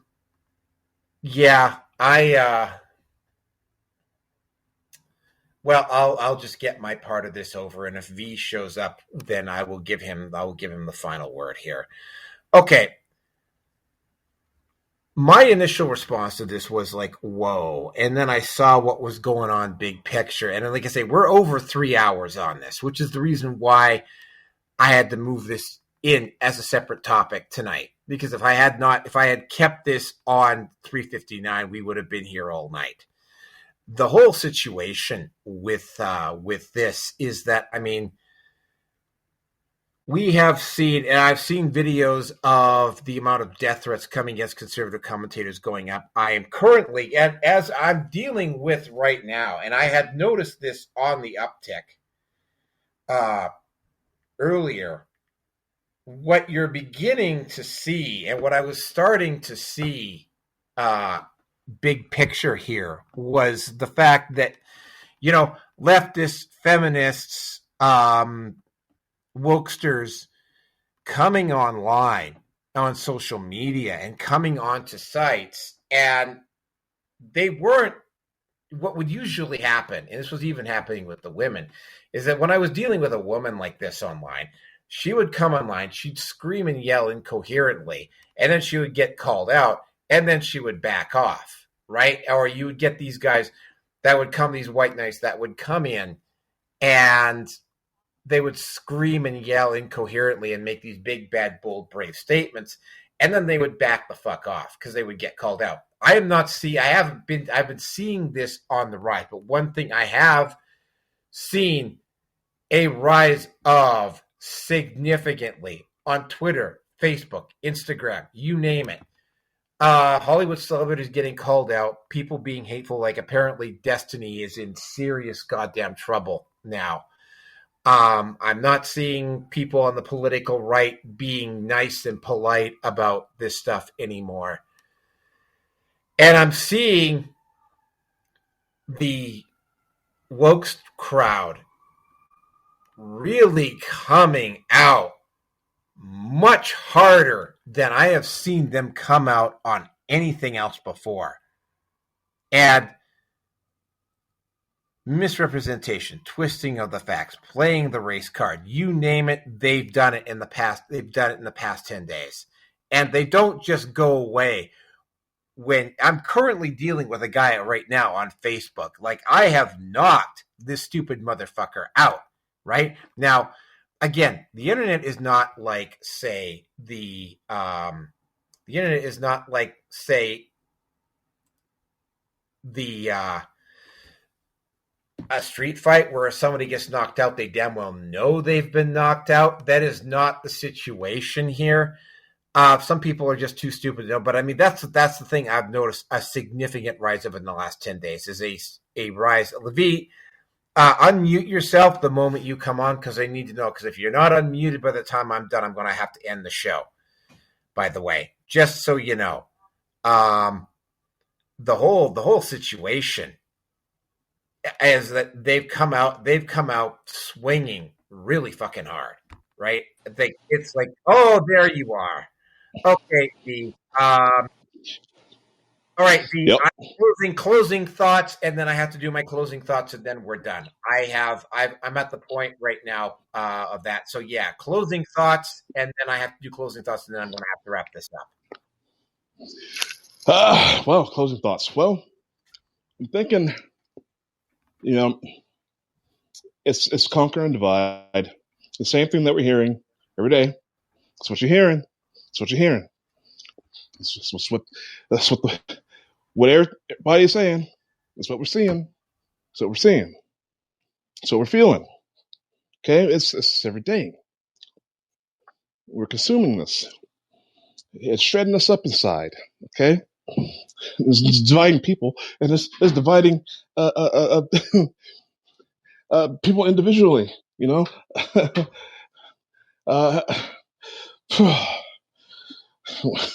Went from being, these communities and our early foundings to being these individuals who have multiple personalities. Where do we go wrong? It's time to unite, I guess. I know, and people point this out. There's too many people See, and I'm not going to disagree with you, but there's too many people on this planet. If that's your belief, then act upon your belief. Take yourself out. Okay? Take yourself out. Let those people who are here who want to exist, let them exist. You think there's too many people? You think there's too many? You have to sow discourse. You have to sow chaos. You have to manipulate the masses. You have to do so much just so that you can maintain your order, your psychopathic playbook. We don't need that. We don't need it. Take your hyper game theory, take your gang stalking, take your targeting, take your social engineering, take all that and shove it right up where the sun don't shine. Okay? All right. Up your butt and around the corner. You hear that? Illuminati? That's quote unquote NSA. Yeah. My pinky's more illuminated. Listen. Can't reflect for all the data collection. Yeah. Anyways, let's not be divided. Okay. The call of one man for help is a call to all men. Okay. Be there and let somebody be there for you. And that's all I have for tonight. Thank you. Okay, as I was saying, thank you, V. As I was saying, like there has been a significant ramp up, and I'm going to just say it. It's desperation. They know what's happened. It's like now the playing field has been leveled, right? The state, it's under Trump, is not going to run block. Elon Musk and Twitter, for now X, are not going to run block for you. Mark Zuckerberg has been read the riot act, so Mark Zuckerberg is not going to run riot for you. Okay, they might run riot, they will have, as a matter of fact, on Reddit, and there's a couple of other places that they will run block. Unfortunately, all of those sites were already leftist to start with, so yeah, you're not actually doing anything by doing this. You're on a level playing field now. Because you're on a level playing field, you're getting your asses handed. You don't get to cry because you're now a victim of a cancel culture, which is the very same thing that you were doing to other people for years before it happened to you. And yeah, cancel culture is something that I don't agree with, and I don't think the right should be doing it any more than the left. But yeah, I have seen a significant ramping up of the rhetoric from the left. Right? They're doing this because they damn well know that here's the ironic part about this is that what I'm seeing is the same bullshit rhetoric that I've been seeing for years from the left, except I'm seeing more of it, and they're willing to double down on their stupidity to the point of being absolute retards, right? That's basically it, and I know how to deal with stuff like that, right? Like I do. Like you're not fooling anybody by doing that with me. And, and going into, and what I've seen this on both Facebook and I've seen this on other groups, going onto all of these groups that have absolutely nothing to do with Charlie Kirk and posting this stuff up in places where it's not even appropriate, clearly suggests that you're aware that. They're not willing to take accountability. The media is definitely not willing to take accountability for their own actions. Again, I'm going to go back to that book, SJWs Always Double Down, right? Like what you're seeing here is a mass doubling down of the left. Because if they admit that they're wrong on this, and they will never do, I'm going to say it, they never will do it. They are now, and to quote Gandhi, first they ignore you, then they laugh at you, then they attack you. What you're seeing is these people coming out on mass attacks, and the only problem is that these attacks are backfiring on them, because when they come out into the open, and it is a level playing field now, they don't have the ability to control the narrative. And we have been seeing a lot more desperation. Somebody tried to drive a vehicle in through the gate of the Pittsburgh field office this week. You saw a potential bomb threat being issued to the TPUSA headquarters. You've seen conservative publications and even centrist publications, people getting a lot of death threats. Like, you're seeing all of that. You're seeing ramping up. And here's the thing, right? There's even been a rumor that there's going to be some potential, like when they have this big, huge service for Charlie Kirk, they apparently found somebody at that event beforehand trying to imitate a police officer. They are sending in security to sweep out that entire stadium in Phoenix before the event, because they are concerned that somebody is going to try to engage a mass terrorist event. Antifa has had to double down. Antifa has had to double down. Antifa is now being, and long overdue, is now being labeled a terrorist organization. I can almost... We will be covering that on 359 tonight, by the way. Antifa has been labeled a terrorist organization. So the party's over for them. The Ford Foundation and Open Society and all of the money laundering and the NGOs that Soros has been using to prop these groups up is going to dry up.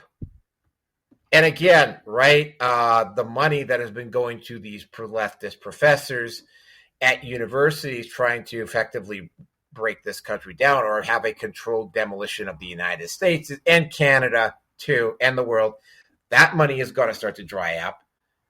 I am actually quite happy that individuals like, say, Klaus Schwab, George Soros and his son, and the people of Ford Foundation and all of these other individuals now, they got to look over their shoulders. They got to watch what they can say. They cannot just basically go out on social media and spout whatever the fuck they want and have no consequences happen to them. That's gone. It's over for you guys. It's done, right? The other side, the side that I'm on, has had it. I do not, and this is just my personal feeling on this, right? I have noticed when I deal with leftists, when I deal with wokesters, when I deal with fucking feminists, and oh, by the way, there is going to be an event like this for the manosphere at some point in the next 6 to 12 months, because you're dealing with desperate people who will attempt to cheat, to do desperate things, right? So there's going to be a few more deaths. By the way, what if alt history was on the record at the start of the year saying that something like this was going to eventually happen, and now he's getting it, right? The violence is getting ramped up. It's going to get ramped up to a total different level. What you're seeing is the beginning. What Charlie Kirk, what Erica Kirk said, that you've woken up a sleeping giant, is true. They have woken up a sleeping giant. And it's going to be across the board, right? It's not going to be just the Christian conservatives. It's going to be a whole bunch of other people. And it's bleeding over into the manosphere to a certain degree. But yeah, the manosphere is probably going to have its moment as well here in the next probably 6 to 12 months as well, right? Because the side that we're opposed, the evil side, as Nick Fuentes says, they cannot just sit idly by anymore and allow people to just talk. They have to do something. They have to try and stop us. And the reason why they have to try and stop us is because they're losing, and they are losing badly now. And now they're on a level playing field Their money is running out. They don't have the support of the state. And Larry Fink and BlackRock cannot just subtly funnel money into corporations to help enforce an artificial narrative. That shit's done. Like, that is over for you, for those assholes. They did this to themselves. And you reap what you sow, and this is them reaping what they sow. It's going to be very interesting. 2026 is going to be very, very interesting. Yeah, this is the beginning, not the end. It's going to get, like, the rhetoric is going to get extremely heated. But remember that. But from what I'm seeing, these are not particularly smart people. Now, remember what we were talking about a couple weeks back about how this is going? Because, I mean, V and I have been in the trenches on this for years. The people that they're sending out to do this don't know what the fuck they're talking about. All they've got is bullshit rhetoric, and they're totally unprepared. Now, I compared that to the Cornish World Eaters going up against a group of PDF troopers. That's what it's coming into. I mean, like, yeah, like, I have taken down more woke idiots in the last 10 days than I did probably in the 3, 4, 5 months before that, right? Like, it's going to be, and I think, and I mean, again, right, I cannot say this without somebody potentially down the road misquoting me on this. So I'm going to say this ahead of time, because it's like, I have a feeling I'm going to have to come back to this. I do not endorse violence, but I am talking in metaphor here, and this is exactly what's going to happen. Now, V, what is the motto for the World Eaters? Oh, he's gone. Blood for the blood god, skulls for the skull throne. Right? That's what it's going to end up being. At least for a while. Now, is the right at some point going to lose the plot and we're going to see a return to the left? Yeah, but I don't think we're going to see that for a whole generation or so. Ultimately, what it comes down to is that the left shot the messenger, and oops, now they're going to pay for it. So without any further ado, this is the Red Pill Nation Hangout. I am your host, Naroki5. I'm going to put the banner down below here for my Patreon. There it is. I have links for both my Patreon. I think I got my Subscribe Star there as well, that hasn't been initiated yet. Like, subscribe. Thank you very much for listening tonight. I got to be somewhere else in about 10 minutes. So thank you very much for listening. I hope you got something out of this, and I hope you were entertained. I will be seeing you in a little over 2 hours for Red Pill Nation 459. Thank you very much.